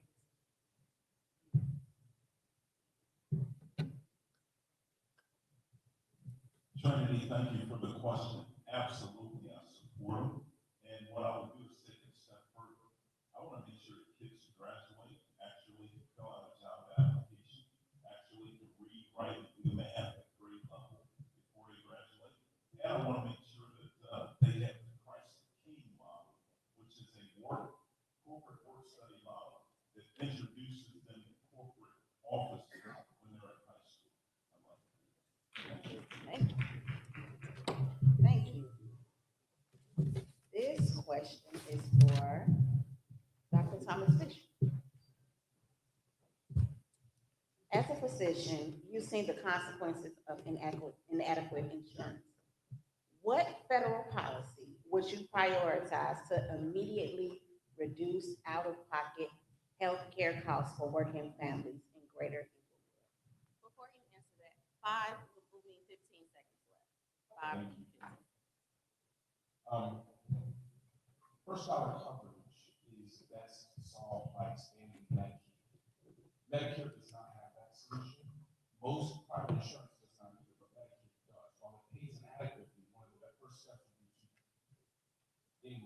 the federal component of that resource for every state so that their payment structure would be on par with Medicare while providing first dollar coverage for every individual that gets it. That would both advantage the individual and the providers who are accepting Medicaid coverage. Let me say this here. I apologize on this stage, but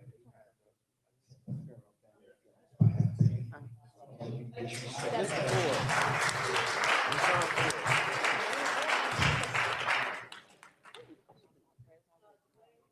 I got Sonia, our state representative, Sonia Harper, going to sit in on this behalf.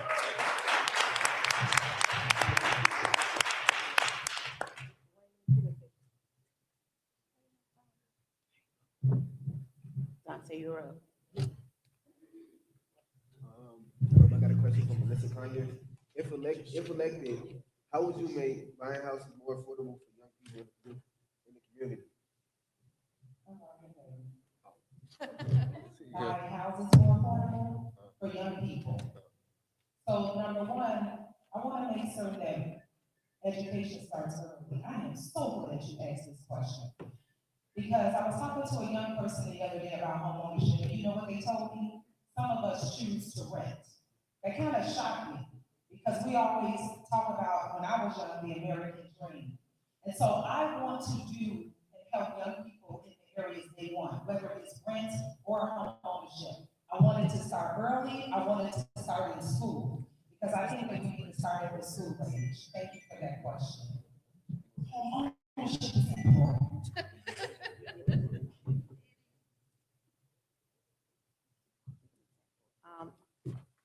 Representative LaShawn Ford. You served in Illinois General Assembly for many, many years. Longevity can bring influence or it can bring complacency. What is one major outcome you are responsible specifically for Greater Inglewood only that can point that you would justify asking voters to elevate you to Congress now? Well, I will tell you, being a strong advocate for Black people is one of my greatest attributes as being a state representative, making sure that I call out the racism in Springfield and Washington, D.C., Chicago, but also making sure that I go out funding for people to go to college. You can actually go to City College for free, and that's because I share higher ed appropriations and I fund City College for free for people. Thank you. Okay. Hi, my name is Trinity. I have a question for you, Ms. Conyers Irving. In your final pitch in the interview with the in your final pitch during an interview with the Chicago Sun-Times, you stated that you want to transform our infrastructure to combat climate change as well as create the next generation of new jobs. And so as you work to create this next generation of new jobs, what would that look like through the lens of improving the quality of life in the minority communities that you serve? So when I became city treasurer of Chicago, and let me say my name again, because I know we got some young people in the back, and I saw someone looking at me and asked who I was. Melissa Conyers Irving. When I became city treasurer of Chicago, the first thing that I did was divest from fossil fuel companies because I wanted to fight back climate change. And what I have found in our community is that many times when new initiatives come, jobs for our community, we're usually the ones in the back. And usually everyone else gets the great job, so we're the last ones at the table. I do everything that I can to bring new initiatives to our young people early, because I want to make sure that when we talk about building generational wealth, it affects you first.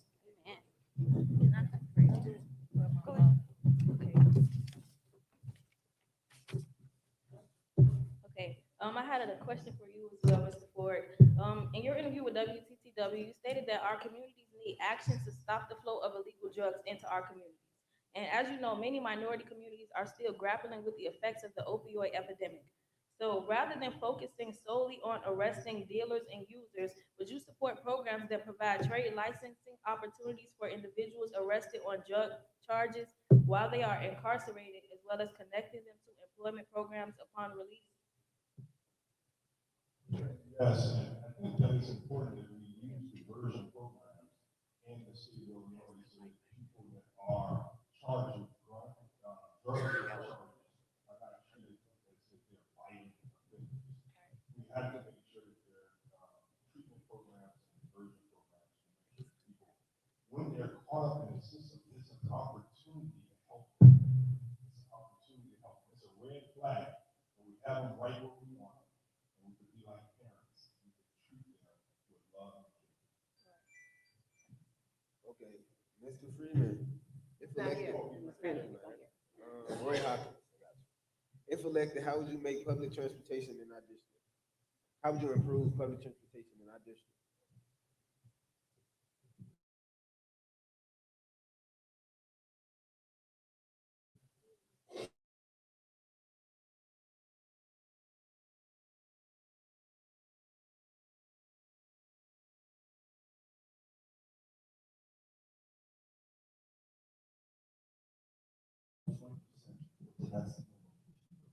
So in the recent transit reform, push and push and push. And they put in the provision that now reimburses the suburbs to the kid. But also they have a stand up a law enforcement provision on public transit. They use that with CCA police, they can use that transit.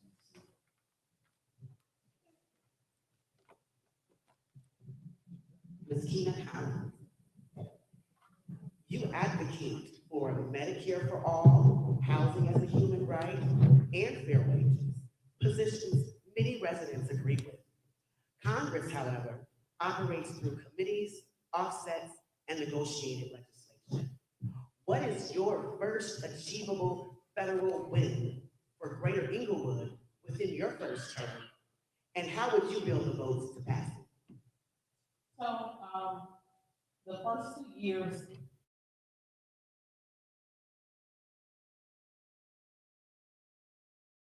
will be tough for anybody up here, even the folks who have legislative experience, because we're doing years advocating to make sure that I get on the correct committees so that we are fighting for the federal money that needs to come back to places like Englewood and Austin. And I will be building coalitions inside of the district to make sure that constituent services are flowing. Thank you. All right, now we have entered the rapid fire section of today's forum, which is very simple. Pretty much raise your ballot when you hear the question. It looks like you guys have a thumbs up or a thumbs down. So a thumbs up is for yes, and a thumbs down will mean no. And a white ballot means what? Undecided, or not, or I refuse to answer. All right, everybody got it? Everybody ready? Everybody have paddles? Everybody else? Question number 1. Will you oppose cuts to Medicaid? All right, thank you. Number 2, will you oppose raising the Social Security retirement age? Thank you. Number 3, will you support federal anti-price gouging authority for insurers? Okay, thank you.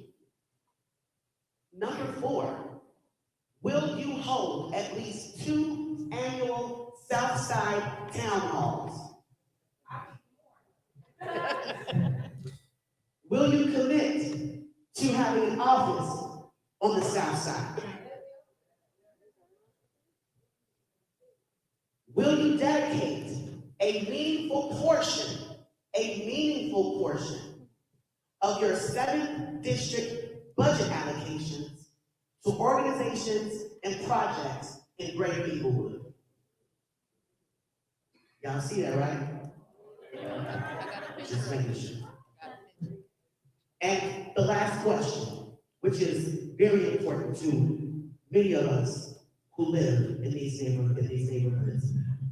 Will you promise to not put your political signs on vacant lots and abandoned buildings?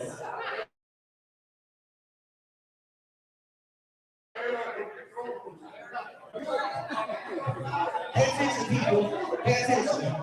Pay attention. Thank you guys. Thank you so much. That was fun.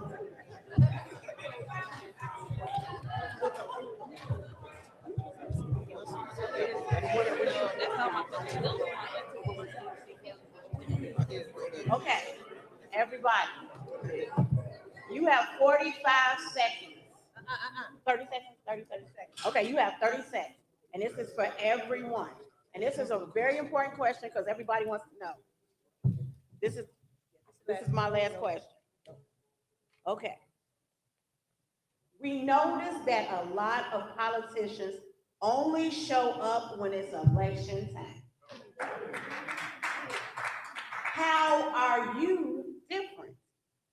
And in case you don't win, how will you still show your presence? So I'm Tina Thomas, and this is such an important question, and thank you, Sonia Harper, for that last question about putting signage on vacant lots and abandoned buildings. What we have to do, the reason why I marked on the constituent services piece is because Congressman Davis is a legend and an icon, and he's being removed, and we need to make sure that he's efficient. And one of the things that our administration will do is year-round deep canvassing and phone banking and door knocking to neighbors, not just during election time, but to go to constituents and ask them, how can the congressional office actually help you? Do you need help with your social security card? Do you need help processing immigration paperwork? Do you need help with constituent services? So thank you for that question. Thank you. All right, thank you. So I know we pushed the time, we got 3 constituents in the community in the audience, we got to ask this question. Oh, everybody asking the question? No, forget it, today is stressful, I'm sorry. I'll go next. So I will commit to that. I'm already doing the work. I call myself the shadow congresswoman. I am currently the only person out of the city of Chicago talking to the White House, and I don't work here. I am getting things done in real time. We just got the development open on 13th and Loomis, working with HUD. We're gonna put some more shovels in the ground. We're gonna make sure that the vacant lots have houses on them, because that's the only way to reduce our taxes. So I'm doing the work with my own money on my own 2 feet, because somebody gotta talk to the people in power, and I'm doing it in real time right now.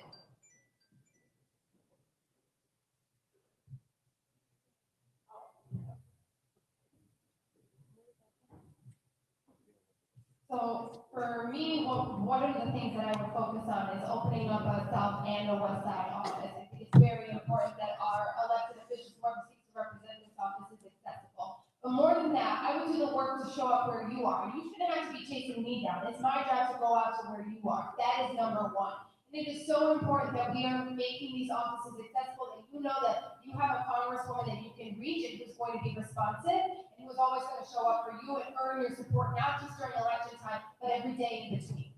Thank you.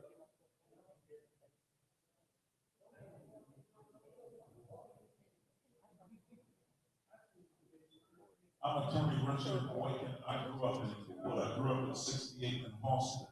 I attended D.S. Wentworth Elementary School. And then went on to CPS. The answer is yes. I will have a South Side office. And as a Cook County Commissioner, I held more town hall meetings than any other commissioner. And I will do the same and even more as your next congressman. Thank you so much.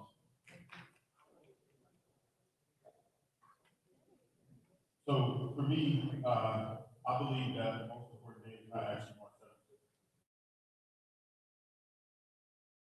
It's March 8th. That coalition I talked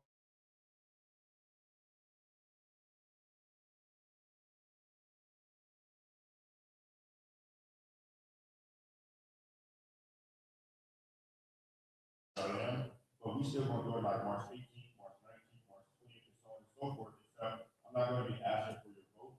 I'm gonna be asking how can I serve you, how can I support you, and what do you need? I began my career as a social worker in the South Side. Later, I went to economic development, and in that role, I spent a lot of time on the South Side, Greater Auburn, Rushing, Inglewood, Rutland. I worked for a nonprofit that Operation Push Facility, so I'm no stranger to the South Side. I'm Roy Hoskins, I'm there at Forest Park, but I frequently come to the South Side. I would never promise you something that I can't deliver. I have every day for 19 years sent out emails to constituents throughout the district. I have helped get more people transferred in Illinois prisons because I answered the call. I will tell you that I will continue to have the best constituent service office that anyone can have in the United States of America. We will serve the people in the district with all my heart. And that's what I've done as state representative. This is my 25th year serving the Southside community, and Inglewood in particular, in the emergency department, on the days that define our lives. I've been partnering on violence prevention with organizations across the Southside. This is simply an extension of that. This isn't politics for me. This is public service. And I intend to open a district office on the Southside in order to ensure communication in both directions, to address the issues here that bring people to the sick and injured just trying to live. I told you all I was raised by a single mother. And one of my greatest struggles in these forums is my mother was straightforward, she was no BS and no chaser. And I hear candidates saying so many great things. All this sounds real good, doesn't it? But if candidates truly fulfill their promises that they made to us during campaigns, our communities would not be where it is today. I went into a senior building the other day, and a senior building told me, a member, Melissa, I've been seeing you for 15 years. I don't have to send messages. I'm in there. I'm in the buildings, I'm in the communities, and every time you're out and about, you either see communication from me or be there myself. Thank you. When I first went to Washington, I was Charlie Franklin. I didn't have any background. For the first 2 months, I was reading emails from constituents, telling them what people were saying. And so I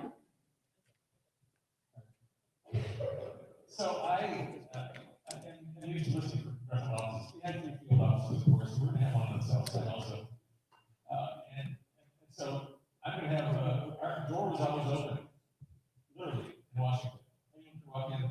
I heard all kinds of issues dealt with them. I teach now. I tell my students they can call me anytime in the day or night. I put my phone number on my school list, and they do. And I'm happy to answer. I do the same thing. So I want to address something that we had mentioned, where when we talk about nonprofits and 20% would be very costly to cover. I actually read the policy. So if you get $1 million bill, they're not going to charge you 20% because nonprofits actually have to do it on a scale. They look at your salary to see how much you actually make and give you a scale to charge. But that's not enough because you'll still have medical debt. That's why I work with a grant. But nonprofit, you get grants so that we can wipe out medical debt. We can buy medical debt for pennies on the dollars. If I spend $50K buying medical debt, I can wipe out $5 million. This is how hard I work as a candidate. Imagine what I can do as their Congress representative. Thank you.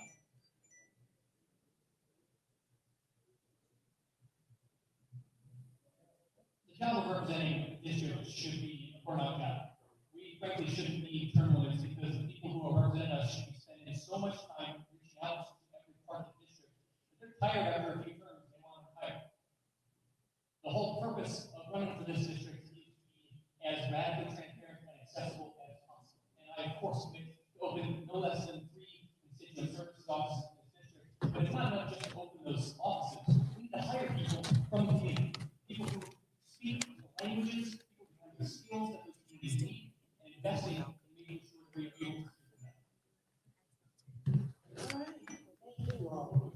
So, at the end, so I got Glenn Williams come up, Julia Klein, Heidi and Pastor Mabel, you all come up and ask the question. We gotta be, these are the last one. What question do you have? Come on. You got a question? I know you did say you wanted to ask a question. Also to the candidates, I noticed you all have a busy schedule. I'm trying to push this right along. Yeah, but I'm trying to push you along, because I know some came in late, some came in on time. So I'm trying to make the best of it with the time that I do have. So also, as you all begin to answer these questions, please be respectful of the candidates that you, because all y'all run for the same seat. We don't need to put each other down. I don't like that. State your plan, get your point across, and then move on. That's it. So right now, we'll have Julie Klein ask a question.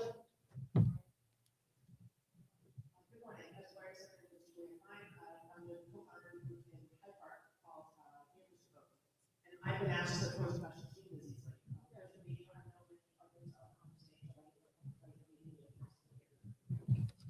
You have said in many of your answers this morning that you view everything through a financial lens.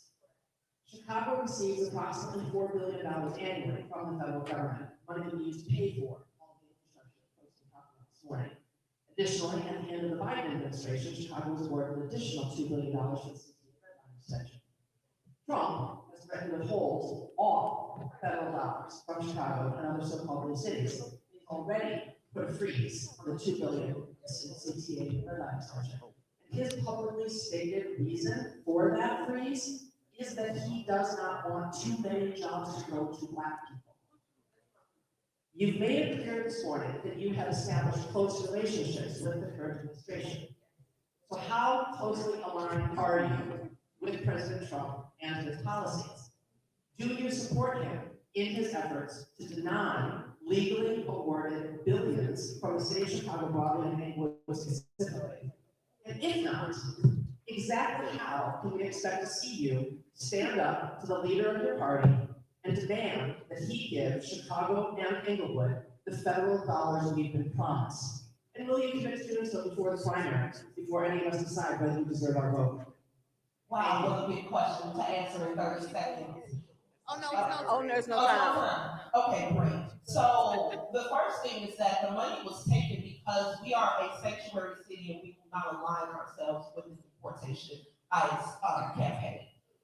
Immigration has been a major issue in Black America since 1853. In 1853, Frederick Douglass stated that immigration was taking money out of people's pockets before enslavement, okay? So when we say that we are looking to make sure that our city participates in immigration enforcement, that affects the Black community the most. However, as I stated, I'm going to shake a hand and make a friend. I'm the only person who can go down there, make a deal, talk to the man, tell him, hey, this is what we need at this current moment. I am working on a ceasefire peace agreement between Mayor Johnson and President Trump dealing with their spiritual advisors, because this is a humanitarian issue. When we talk about those grant money on the west side and the south side, we have a mold problem in our basement that was caused by summer floods. We can get mold remediation by omitting those HUD community block grants and asking for housing supports. However, we can't do that if our mayor and our president is beefing, as I told Mayor Johnson on December 10th at public comment. This is a beef between two grown men that have nothing to do with us. You are from the west side, Mr. Mayor. You know how to shake a hand, make a friend, put sugar on words. That's what we do best.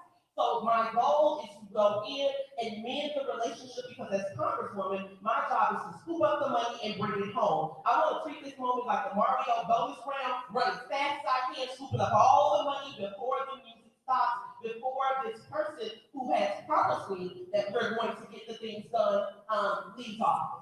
So my goal is to utilize my relationship, mend the relationship between the mayor and the president, so that we can get the money, as well as doing my job as a congresswoman to bring that money home. Now, I also want to share with you all, because you mentioned infrastructure money, when HUD came to the city of Chicago and met with my team at the Metcalf building, I told them about the summer flood and how we got $426 million allocated to us. However, the mayor decided that he was not going to give any of the money to the homeowners.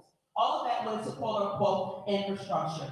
President Biden changed the definition of infrastructure to not only mean what's going in the ground, but it means human infrastructure. So that's wages, that's rent, that's a bureaucratic slush fund. So rather than fight him about that, because that's his business, we need him to amend the paperwork. We are not here to fight anymore. We don't have the privilege of fighting. We are in a crisis. People have mold in their furnaces at this very The beans, yes ma'am, got wet and the house got collapsing, so I'm gonna shake your hand, make a friend, and bring our money home. Thank you. Hi, good afternoon. My name is Brittany Lawson Adams. I'm a born and raised in Cook County, child, adult now. I graduated from Southern Illinois University, and then I also got my master's in health administration. My passion is to make our community healthy. My passion is to start there. My question is going to be directed to the doctor because of that. So medical coverage for all dates back to 1965 was the establishment of Medicare. I heard 98% of this panel repeat over and over again, Medicare for all, or medical coverage for all. That is very real deal. Okay. We know there is a deliberate obstruction to that end for Medicare and Medicaid or medical coverage for all. There is obstruction to that. Be very specific about your out-of-the-box approach that will impact the physical health of our community within your first year of term. This is a great question, because what it gets at is the recognition that health and healthcare are not the same thing. What shapes our bodies is our lives. It's where we live, learn, work, play, and pray. Healthcare is what gets us back to function once we've been sick and injured. And we need to fix that, because we get sick and injured too early and too often. And when we do get sick and injured, my hands are often tied, unable to give people the resources that they need, the care that they deserve, because either their health care is inadequate, because their health insurance is inadequate, doesn't exist, has a high copay, sends them out of network, makes them get pre-authorized, all of these pieces of red tape that mean they can't get the care that they need. But again, that's healthcare. Health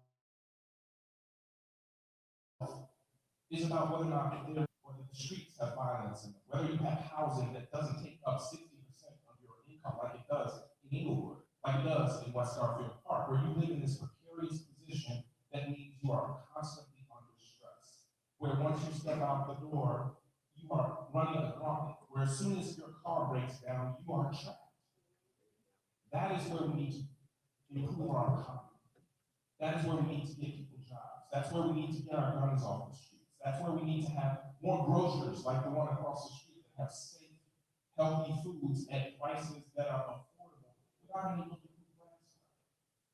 That's where we actually need to build the kind of infrastructure like the red line and the blue line that get people to and from work. The kind of work that is sustainable, that provides health insurance, that is reliable over time. That's when you can do the sorts of things that maintain our bodies and lives. Where we ultimately measure the success of our policies not by the number of things that we do, but by the length of years that we get in our lives. The ultimate goal of my campaign, of success, is do we close this debt gap? Do we actually make the lives in Inglewood and in West Garfield Park longer? Or do we only allow people in Streeterville to have healthy home lives?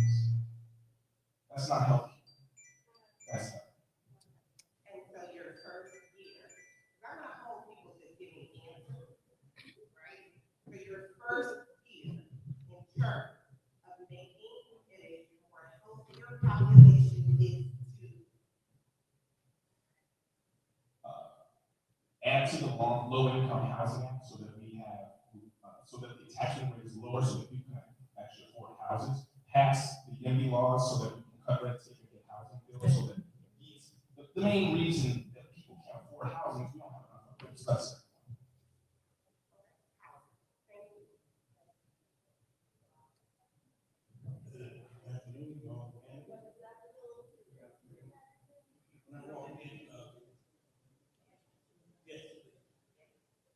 I heard you say we need to prove how it's racist as far as the disparity and how communities are different.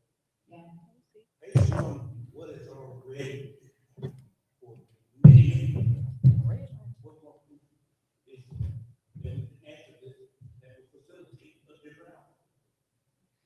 You're asking me, right?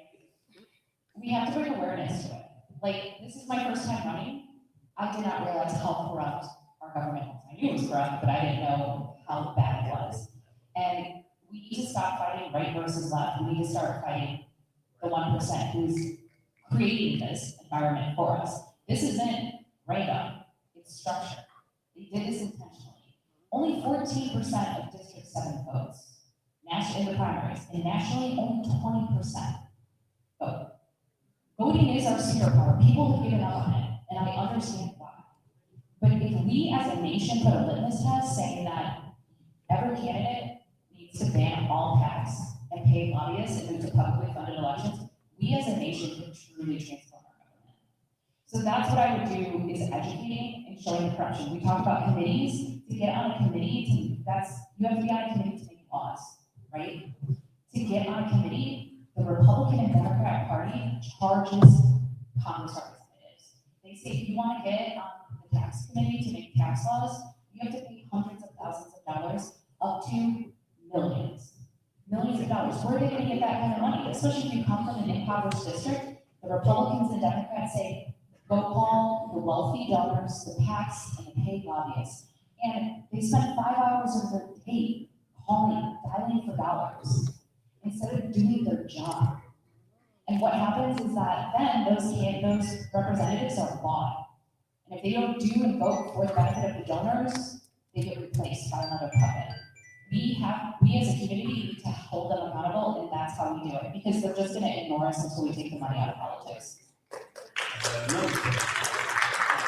This works for anybody up here, except for one person back. Because I'm advocating this very young. I'm at a lot of events, volunteer at a lot of events. So I'm on this community. I'm trying to familiarize myself, or re-familiarize myself with a lot of people that I see. I heard you say that you didn't have offices. You would put offices in. This didn't just start. So now we're talking about election time and voting time. And I'm hearing we're gonna put officers in this school. Everywhere I go, and I see this young lady everywhere.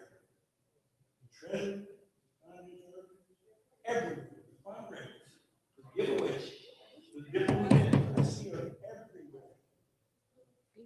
And I understand that you're gonna put officers in.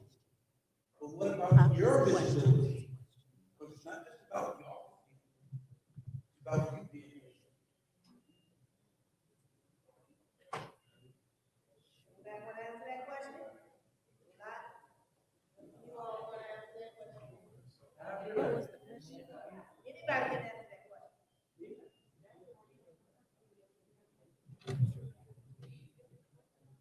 Yeah, I think it's really important that we talk about one of the elements of our review too, which is what is Chicago machine politics? What are the events that people don't get invited to? I've never run for office, but I've dedicated my life to public service. And I spend every day out knocking doors, making phone calls, being in every community I can. There are dozens of events that a bunch of people on the stage, because they are not a part of the Chicago political machine, are not invited to. Because they don't wield a current political office. And so the only way that we're going to get representatives who represent all of us, who are doing the work, showing up, and not just showing up at the events that are curated to preserve Chicago machine political power, is to break those walls open. And I think that's really important. I am very thankful to have this event today that invited all of us, that allowed us to share our voices. This is how people can make this choice. And I'd encourage, and many organizations in this district do the same, because we are here to show up, and we will be there anytime we're invited. But a lot of these doors are closed because it is a machine politically designed to exclude. Great answer. Yeah, if I could just piggyback on I'm sorry, if I could, you ought to see the city treasurer because she's elected. And if she's working, and if you don't see her, that would have been a problem. But the issue that I've had every election cycle, and I'm glad that the brought it up, is we hear elected officials come up on these stages and talk about the disparate outcomes and things that have been happening in our community. Y'all are elected right now. The issues that you're talking about are existing under the tutelage of you being elected right now. And so I'll give kudos to the candidates who are up here, a doctor, immigrant rights organizer, a union organizer. But the people who are elected, I want y'all to listen to what they're saying and then go out and drive your car and see the signage on vacant lots and abandoned buildings when they've been elected 10, 20 years into office. They're advertising to do what they're going to do when they get in office. That's not a personal shot at you or for. I'm just saying, this is for any seat. So when you say, where has anybody been? I've heard it a lot because I challenged Congressman Davis, as many of you know. I was organizing in my community. I'm not elected, but I'm fighting for the communities and for the people who feel on the outskirts of our politics to have a voice. Thank you. Yeah, I just want to add in quickly, it is the responsibility of us as candidates and once elected to constantly do the work to earn your support. And I think that that is at the core of it. And honestly, we have to question, where are elected officials getting their fundraising from? Where are they getting their donors from, right? Because you can have someone who you constantly see around the community, but is getting money from outside interests, special interests, that are more concerned with funding the genocide that is happening abroad and less concerned about addressing the issues that are happening right here in the 7th District. Okay, so that is super important. I am proud to stand up with so many candidates here who have rejected APAC and rejected corporate PAC and rejected special interests. Reed, Keno, Driver, so many others, right? Jasmine, right? Here we go. But this is critical. You have to understand who your elected person is actually there to represent. And money talks. We all know that money talks.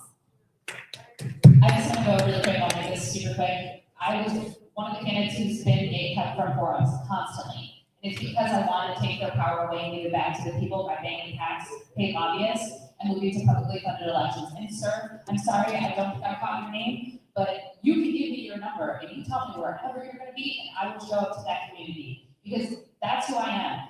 It's my first time running for office, and the question is asked is what you're gonna do to connect with the community. Partner with every single nonprofit organization and meet with them. Because that's what you're supposed to do as a Congress representative. You're supposed to listen to our community and see what actions you are taking that actually improve it, or maybe it's not improving it. It's called iteration. We're putting it together as a community. So you will see my face more often, I promise you that. Win or lose, I'm gonna be here. And the other thing is, like, I'm the only candidate who's only taking individual donations. I'm the only candidate that I know of, sorry, no shame.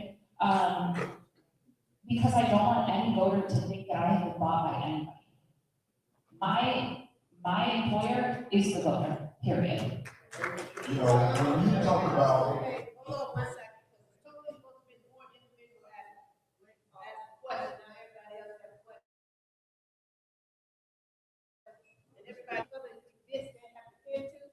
And 1 o'clock is like knocking at my back door. And I'm trying to keep this straight. So I said this young man was the last one. I know that was that question. We gotta wrap this up. And I got other things that.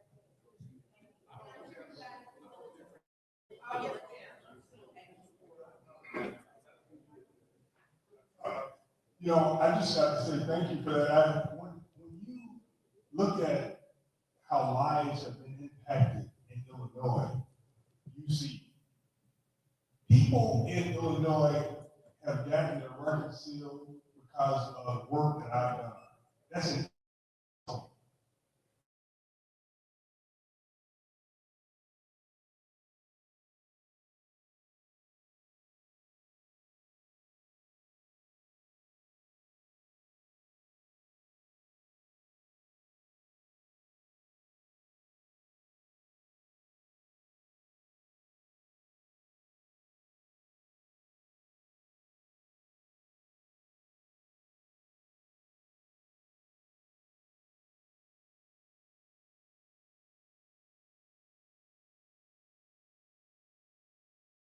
Remember the Shadow P4 election, they punched everyone.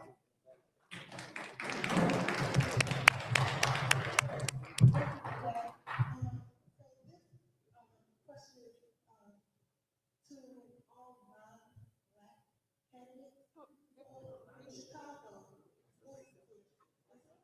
historically segregated, right? And it justifies what it is. And with the program that I'm doing, I would like to know what education program you have that will help prepare capable black children, not with knowledge, skills, and tools they need to solve their challenges in their own community. And to one day become local civic and global leaders. And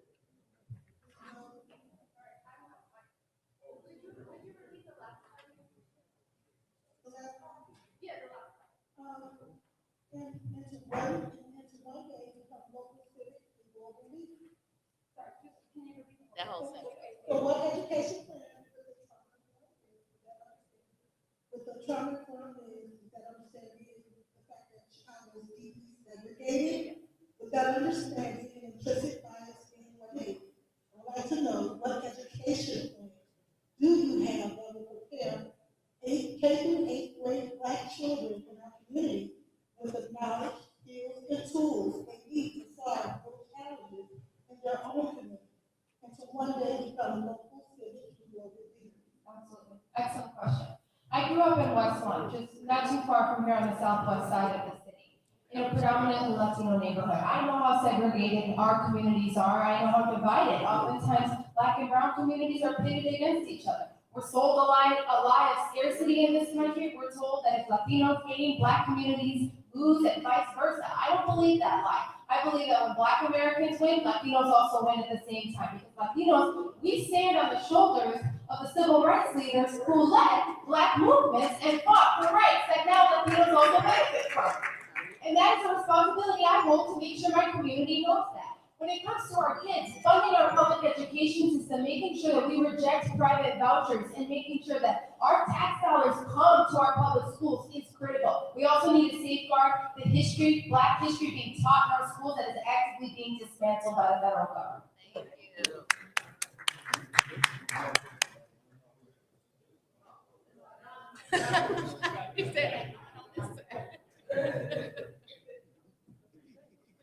Thank you for the question. It's a really important one, and it's striking that Chicago, which is maybe the center of redlining and segregation, is now more segregated in our schools than we were before Romney. This is an intentional choice, and it's an extractive wealth choice as well. This is something that has been propped up by the federal government and by local and state municipal governments as well. The only way we cut through this is at core. Realigning our funding system, number one. Right now, our funding system is structurally racist. It is dependent on the wealth that exists in communities that have been historically disinvested, redlining, removed of their wealth. Once we can rectify that, then we have a pathway to real wraparound services, the type of things beyond just curriculum that allow people to receive their education. And it is important that we grow. Thank you. Hi, I'm Jasmine Robinson. I'm Mexican American. So the specific things I would do is I talk about community funding projects. We can get 20 million and bring that back in, investing in that way. There's also grants that we can apply to invest more. But also, when it comes to civic education, that's my job. I can be hosting civic educations. I can partner with the Chicago Teachers Union to go into these classrooms and educate as well. But it's a rigged system, and we know that, so we have to bypass it and bring funding in any way we can while we fight the long-term racist systemic issues that we have. Thank you. I think especially it's personal for me. When I was growing up, I was a little kid on the Detroit Rice side, and I first saw shoes on the street, which was incredible. And now I see shoes on the street, and which is really depressing. A year later, Martin Luther King spoke at my high school, segregated community. I knew that there were problems that had to be addressed. And I wanted to be a part of that. I was just a little kid then. And I devoted my life to trying to improve these problems. I went to Washington, walked the streets of Congress, knocked on Charlie Murillo's door, gave me a job. And I've been working for equality ever since then. And I think that hopefully the next generation will be together.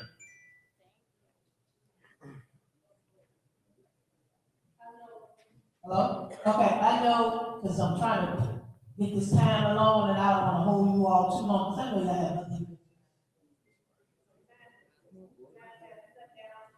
things. So you can try to get your answer out quickly as possible. Because, yeah. Okay. Hello, Charles Kennedy. Comment.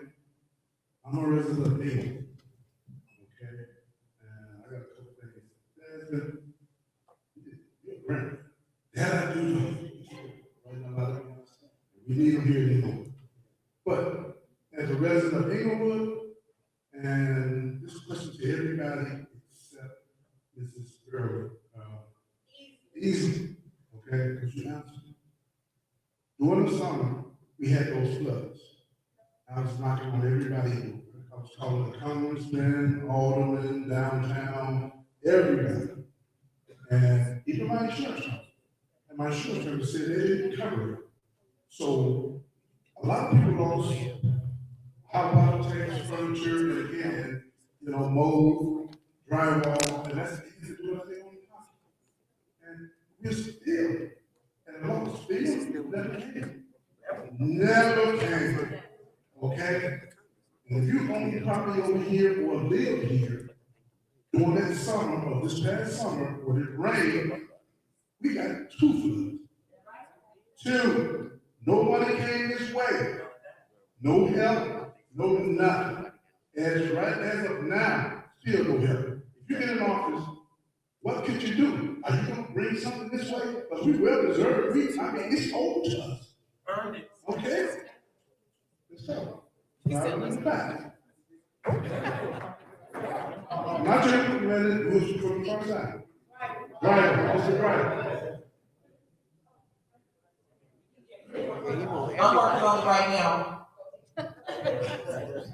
Everyone will get 1 minute to answer this question. So I appreciate you saying that. 30 seconds. She said 30 seconds. When those floods happened, it was also impacting me. My entire service was a different cost than 57 million. And so I was there actually helping to clean up and mitigate the damage. The short answer is we have to fight for those resources to come back to our community to mitigate this flooding. The federal government has to put the bill for that. In order to do that, we need all 14 members of the Democratic delegation to fight to make sure we bring that money back to fix our community.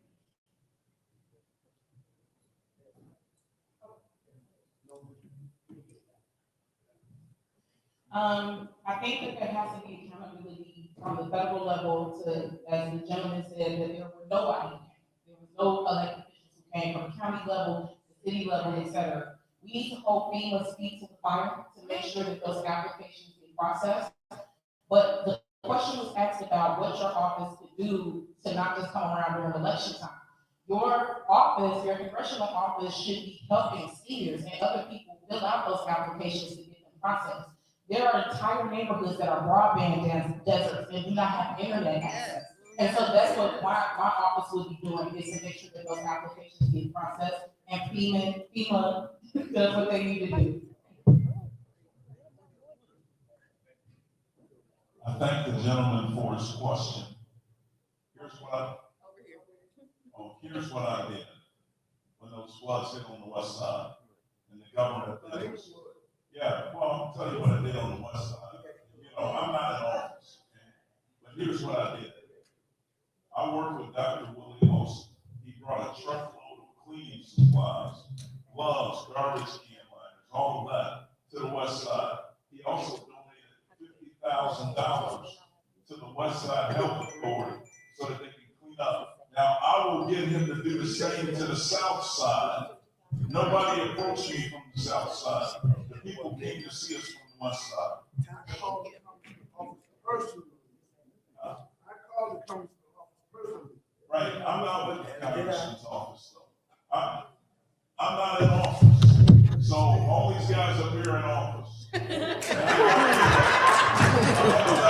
gotta move along, it's time to, we gotta move on now. I understand, but I want to answer the gentleman's question. Okay, that's my brother Gary Williams, he out in the trenches with me with the community, so we need to. Thank you for your question, Glenn. When I was growing up in Westmont, it was the first place my parents could afford to buy a home, and flooding was a huge issue. What's connected to this is it actually lowers the property value of your home. This is about generational wealth. When you have this flooding and now you can't repair it. So part of what I would fight for in office is actually making sure you have the restitution that you deserve. Because your housing property should not go down in value. You should be able to sell that home for what it's actually worth, not because it gone down in value because nobody fixed the flooding that happened. In addition, I would try to make sure that the infrastructure money is coming into here so that we can make sure that housing and flooding in our housing is no longer a problem long-term that affects the south and west side. Thank you. I understand the question. In the suburban community where I serve, we were also impacted by flooding. We've been impacted by flooding for years. In Forest Park, we set up a program to install what they call check valves in people's homes, to keep the sewage from flowing back in. We also work with the Metropolitan Water Reclamation District to start separating the sewage. It's been an ongoing project in Forest Park. We went through 3 phases. The last 10 years, it's a long-term program. It's very expensive, but it's about separating the sewer system where you have a combined sewer system. Combined sewer system flows. This is a recent system when you think about insurance. Insurance denies the south side flood insurance. And I stood up and I've been fighting the insurance company to make sure that we can get flood insurance in these areas. There is no way to have the restitution to your homes. We have to bring federal infrastructure money back into the south side in order to repair and remove all of the old pipes and repair the infrastructure underground in order to stop the flooding. But I also brought money back to make sure that we repair the damage done on the west side, not the same These are old problems. This is the same pattern of the private sector that extracted all of our wealth during the economic downturn in 06 with money loans. We need the sort of congressional oversight that holds these organizations to account, that take much of that profit back and reinvest it in the communities. And when you actually have a representative with offices in the community, these floods won't be pouring out. It'll be the basement of that district office as well. They'll have skin injury. And together we'll fight for this restitution, for this infrastructure investment, to ensure that the flooding doesn't continue. In addition to not solving the immediate problem, I think there's a couple things that can be done to solve the midterm problem. The water reclamation district doesn't really do much for the infrastructure. The infrastructure is putting in drainage, vegetation, trees, bushes. It absorbs the water, keeps the flooding down. These are long-term solutions. They're very cheap solutions. And they also have benefits to the housing. They raise housing values 10 to 15% just by doing that alone. So that can solve your immediate problem. The water reclamation district can do that. It should be a long-term plan for everywhere in Chicago.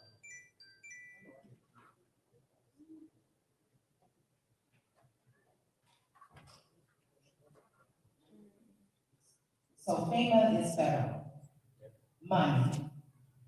And it's time that, I talk a lot about both sides of the aisle in US Congress, because to be honest, it seems like a one-man show. And it seems like neither side of the aisle is fighting with Donald Trump.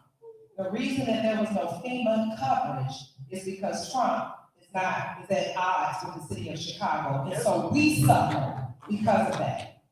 One thing that I did as city treasurer, and this is city treasurer, so you just wait until I get to Congress. But as city treasurer, I divested from us investing in Donald Trump. And I said that I would not send our money to Donald Trump for him to turn around and use our money to hurt us. Now, if I did that as city treasurer, you just wait until I get to Washington, D.C. So forgive me for reading from my phone, but in 2025, HUD awarded Chicago $426 million in community development block grant disaster recovery. Those funds went to the wealthy parts of our district. So I will bring a civil rights case to the Department of Justice and to the HLFA because we need to audit this. Where did that money go? Why did it go there? Also, Section 205 of the Flood Control Act of 1948, This allows the Army Corps of Engineers to implement flood damage reduction projects without any specific congressional authorization up to 10 million per project. This is the type of person I am. I'm gonna leverage every weapon, every law, every loophole to bring money back. I'm not gonna sit there and call donors. I'm gonna actually work for you. Thank you. I'm Jasmine J. Robinson.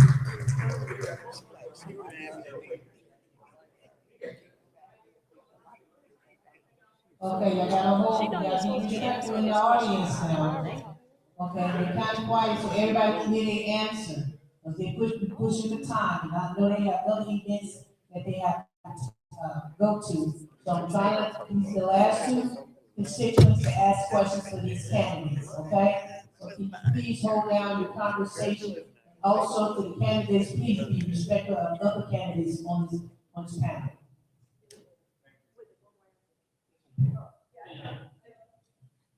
So three things. The first, you deserve a congressperson who is a bulldog for you, who will not sleep until they have gotten both an answer to your question when you call them and have gotten the resources out of FEMA, who will sleep outside the door of the FEMA administrator if they need to make sure we have resources coming back to the districts. But broader than that, we need a real plan.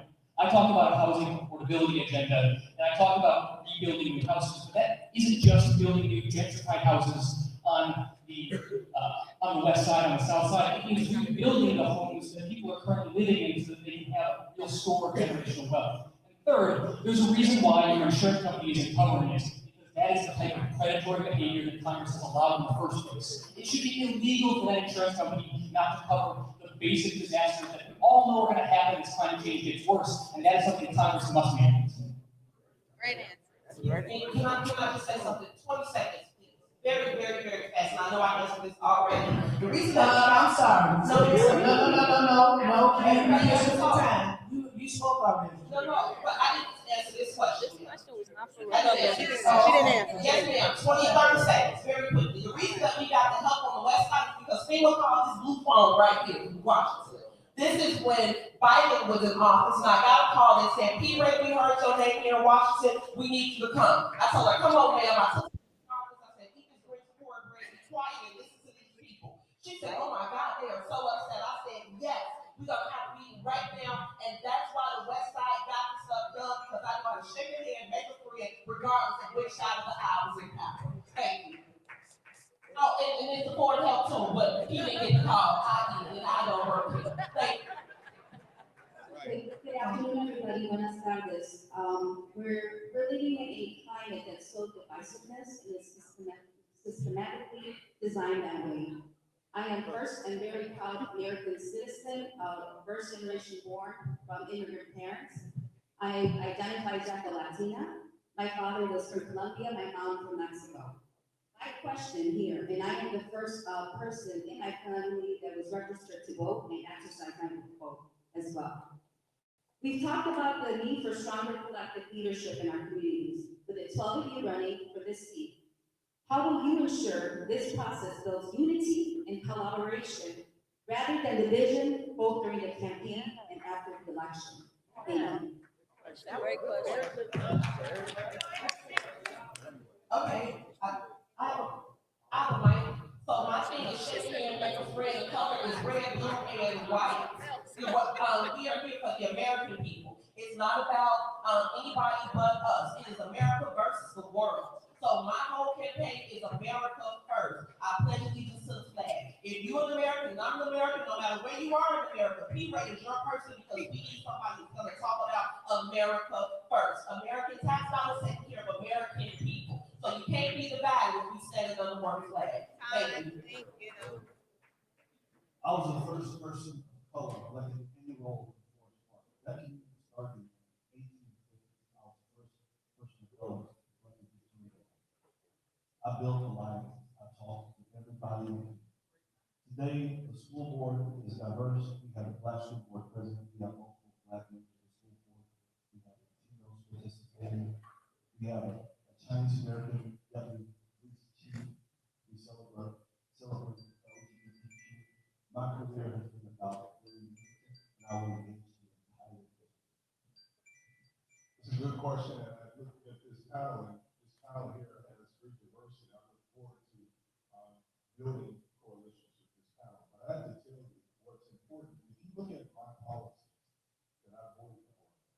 have supported the brown community overwhelmingly.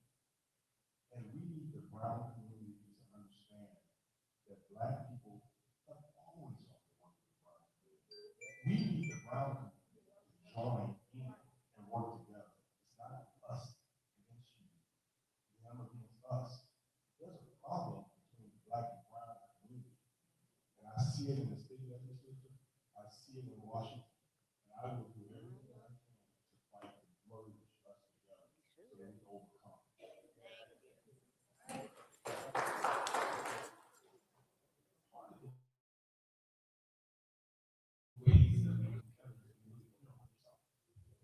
Issues are discrimination, institutional racism, poverty, inequity, injustice. And if we're not clear about that, then it becomes easier to turn on one another as though they are the issue. Now, our risk is those who align with injustice or systemic racism. But so long as we are together, you all have to be respectful of the candidates that's up here talking. We can give you all that and that and all that. Please be respectful. I understand that y'all want to talk, but please keep the respect to these candidates up here so everybody can hear exactly what they're saying. Thank you all. No, I appreciate you coming to the floor. I know we're getting close to time, so people want to get back to their brunches and lunches or whatever is ahead. But also, we need to solve the problems that are here. We're all here running this office because we recognize how much we lost, how much we thought we were going to gain in the early 2000s when we had a lot of office and how we slid back. And so long as we are aligned against poverty, institutional racism, and illness, then I think we're okay.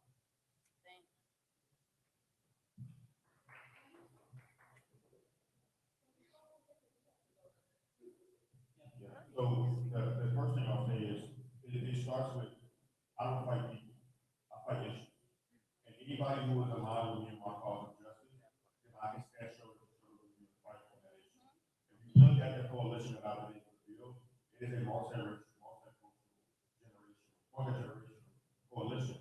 And so the last thing I'll say to that, and I know I have to be brief, is that we need to acknowledge one another, not embrace one another, and realize that our struggles are different, but it's the fact that we struggle that unites us and binds us.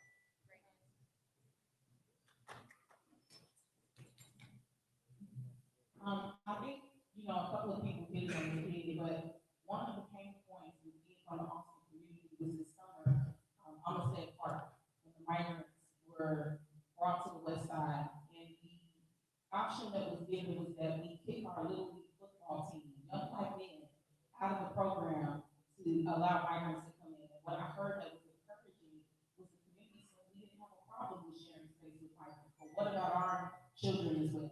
So I think that it's already been touched on that we have to acknowledge in our community that we've been stripped of resources and how do we build together. But if we can unite to understand that we're fighting against white supremacy, which this country was built on, I can stand shoulder to shoulder with you on that fight, but I can't advocate my community in the process of doing that. That's why we need reparations in America now. So I'm willing to build that coalition, and we have some very brilliant people up here that I'm gonna work with. Yeah, I appreciate Kina saying that. We missed somebody, actually. Boykin didn't get a chance to answer either. We were going this way.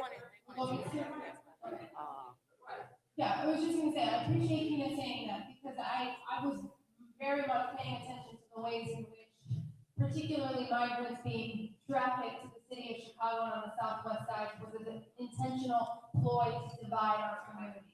And I think that that is something that we need to acknowledge our shared humanity. That yes, we have differences in our struggles, but we also have a lot of similarities. And we need to understand that they are so threatened by what it would mean for Black and brown communities to unite. They are so threatened by that. Why? Because we are extremely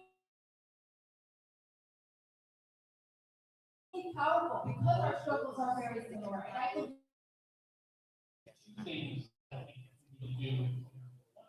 Modeling advocating arts.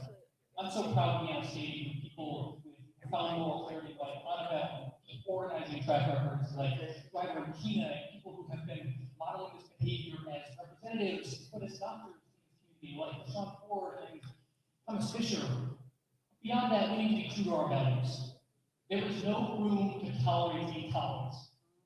And if we are going to be champions for this, we can cast our arms open, but we cannot accept people standing on this stage and saying that we need to clean lines between Black and brown communities. And we need to have more accountability for migrants who deserve a pathway to citizenship, not a real opportunity to empower.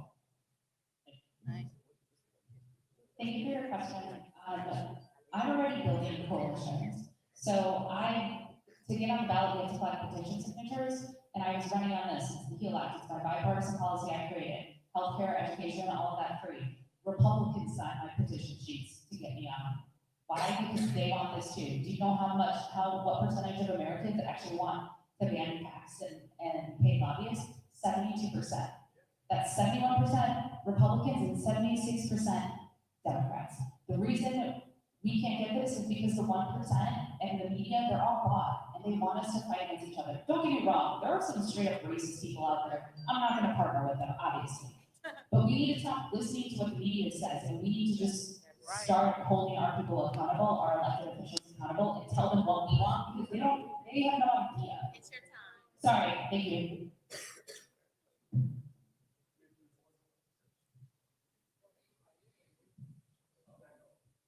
Well, thank you all very much.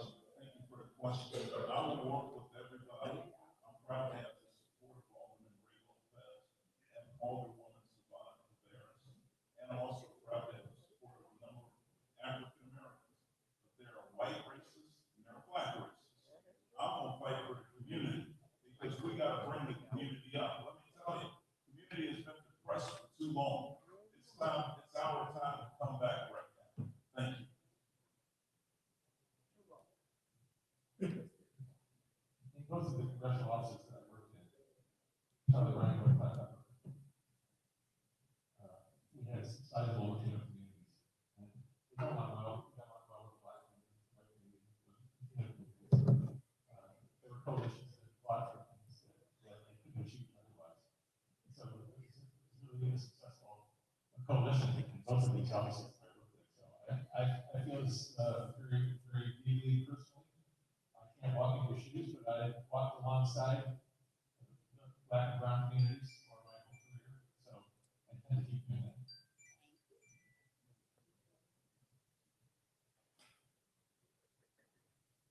I believe that it's important that we build bridges into the village to make me to who I am today. Just to be born in Inglewood, to be city treasurer of Chicago, I don't take that lightly.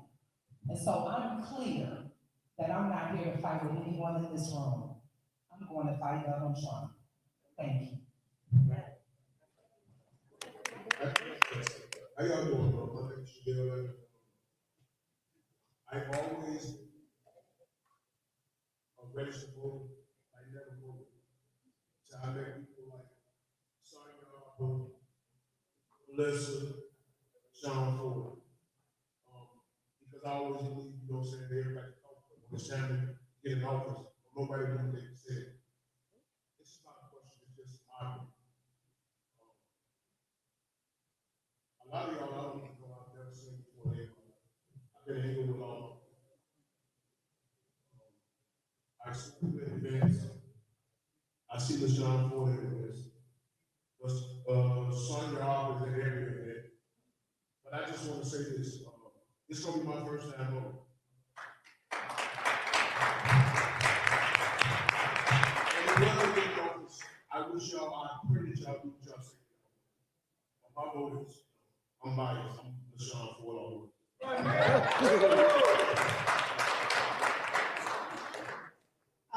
My question is simple. You may think it's been addressed already, but since, this election, has come about, I keep hearing that the 7th district is a West Side district. In case you haven't noticed, this ain't the West Side. What are you gonna do about how are you going to represent the expansion of the 7th district almost all the way to the lake? What are you gonna do for us? Because I keep hearing often, Garfield Park. That doesn't help me. My family's been in Inglewood since 1923. You want to know if it's a yes or no question. There's no detail, yes or no. She want to know exactly what you all will do for Inglewood, because you mentioned a lot of things that y'all have did on the west side, but what have you done on the south side? That's why I'm so glad that my coordination team, Cheryl, Blackman, Montgomery, all of us came together and we had to put this in the south side, the greater Inglewood area, so our constituents can hear you all play. So this is my last question. Last question, you got none? I just want to say thank you all for all the candidates. I appreciate you all. I do understand that you all have a busy schedule. Y'all going all over within the 7th district trying to address the constituent question. I truly appreciate every last one of you guys. Also, I want to thank these constituents, because all of them have some great answers. So I appreciate you all as well for asking some of these candidates the questions that you need to be answered in order for you all to make your decision and vote. It's important for us to get out and vote. A lot of our ancestors have died, and we are not out voting like the young man who's up here said this is his first time. I think we need to get in our kids. My question is, everybody, can we get civic engagement back into the school system? That would be my question. That's what I would like for us to have you guys in the school system. Some of these organizations can teach civic engagement because we are lacking. We are lacking because we do not understand government, as well as some adult educational classes for our adults, as well, in order to understand how the government is ran. So let me shut my mouth because I can go all day long. One of the deciding individuals asks questions, and then after that, you all answer. You all can ask any of the candidates more questions if you want. It's 1 o'clock. All right. We just want to thank everyone. What question? Oh, what are you going to do to the south side? What are you going to do? Oh, yes or no? Yeah, thumbs up. Are you going to do civic to the south side? Specifically Inglewood. Okay, so we're going to hold you accountable when you are elected. We're going to bring you right back here. Now, my question was this real quickly, is that specifically, when you talk about empowering our people, if you do it through small minority business, black business ownership, specifically, I know you won't have an answer, but I want you to consider just that will help this community pull ourselves up. This is what I really want a real quick answer from you guys. There's a coalition of you there. If and when the candidate is chosen, will you choose any or all of these people to help in your staff, to work with you? Pardon? Your question is, will you choose people on stage? Yeah, to work with you. My answer is yes. Okay. Yes, yes, yes. See, because that's great, because you're talking about building a coalition. Again, my name is Pastor Charles Greengrass. I grew up in Inglewood, general manager of WBTC-TV, recording this live that you guys do. So we have you live. I want to thank these young people, these queer ambassadors who have come up. Y'all take a second, come on. Our engineer,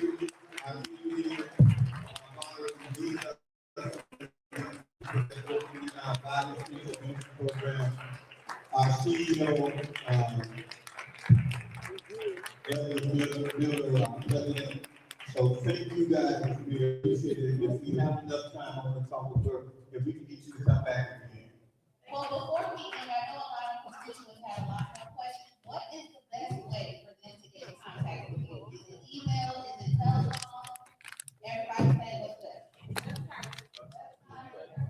Yeah, you can go to read the number 4congress.com. We got our office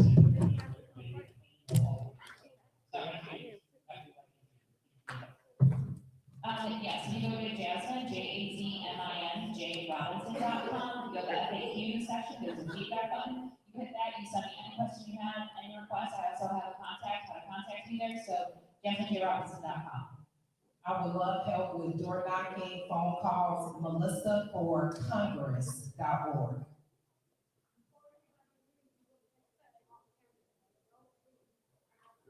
Urban for Congress, EHRLSH for Congress. You can find all my phone numbers there. ThomasFisherForCongress.com. You can volunteer, ask questions, donate, whatever the case. Or for Congress.com, you can find me, and you can find me on the ballot by punching 31. Then I'll be calling you all the time, representing. Roaring for Illinois, RORILLINOIS, Roaring for Illinois.com. P-Ray for Congress, PRAEFOR Congress.com. You can also call this little blue phone, 773-872-0771, 312-872-0771. You can reach me at Annabelle4Congress.com. That's spelled ANABEL4Congress.com. Thank you. KeenaCollinsIL.com, and if you want to get it done, punch 41. Thank you all for coming out. Richard Boykin for Congress.com. Now is the time, punch 39.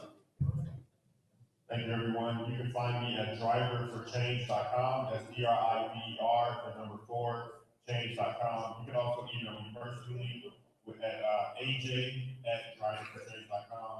My punch number is 38. I look forward to being talking to each and every one of your support. Thank you. All right, now, hold on one second. Andre Smith, can you stand up, please? Thank you. Andre Smith is also running for commissioner for what district? Second district, and they do represent the Inglewood community, okay? So can I get my coordinates so we all can get this picture together? Oh, I get everybody. Go to your Apple or Google Play Store and download the WVTC Gospel Radio app today. You can also say, Alexa, play WVTC Radio Skills. Would you like to play WVTC Radio Network? Absolutely. Download it today. Views made on the preceding program are not those of WVTC Radio, iNetworks Communications, or their financial supporters. Winning victory through Christ, WVTC Allsip Chicago, and iNetworks Communication Station.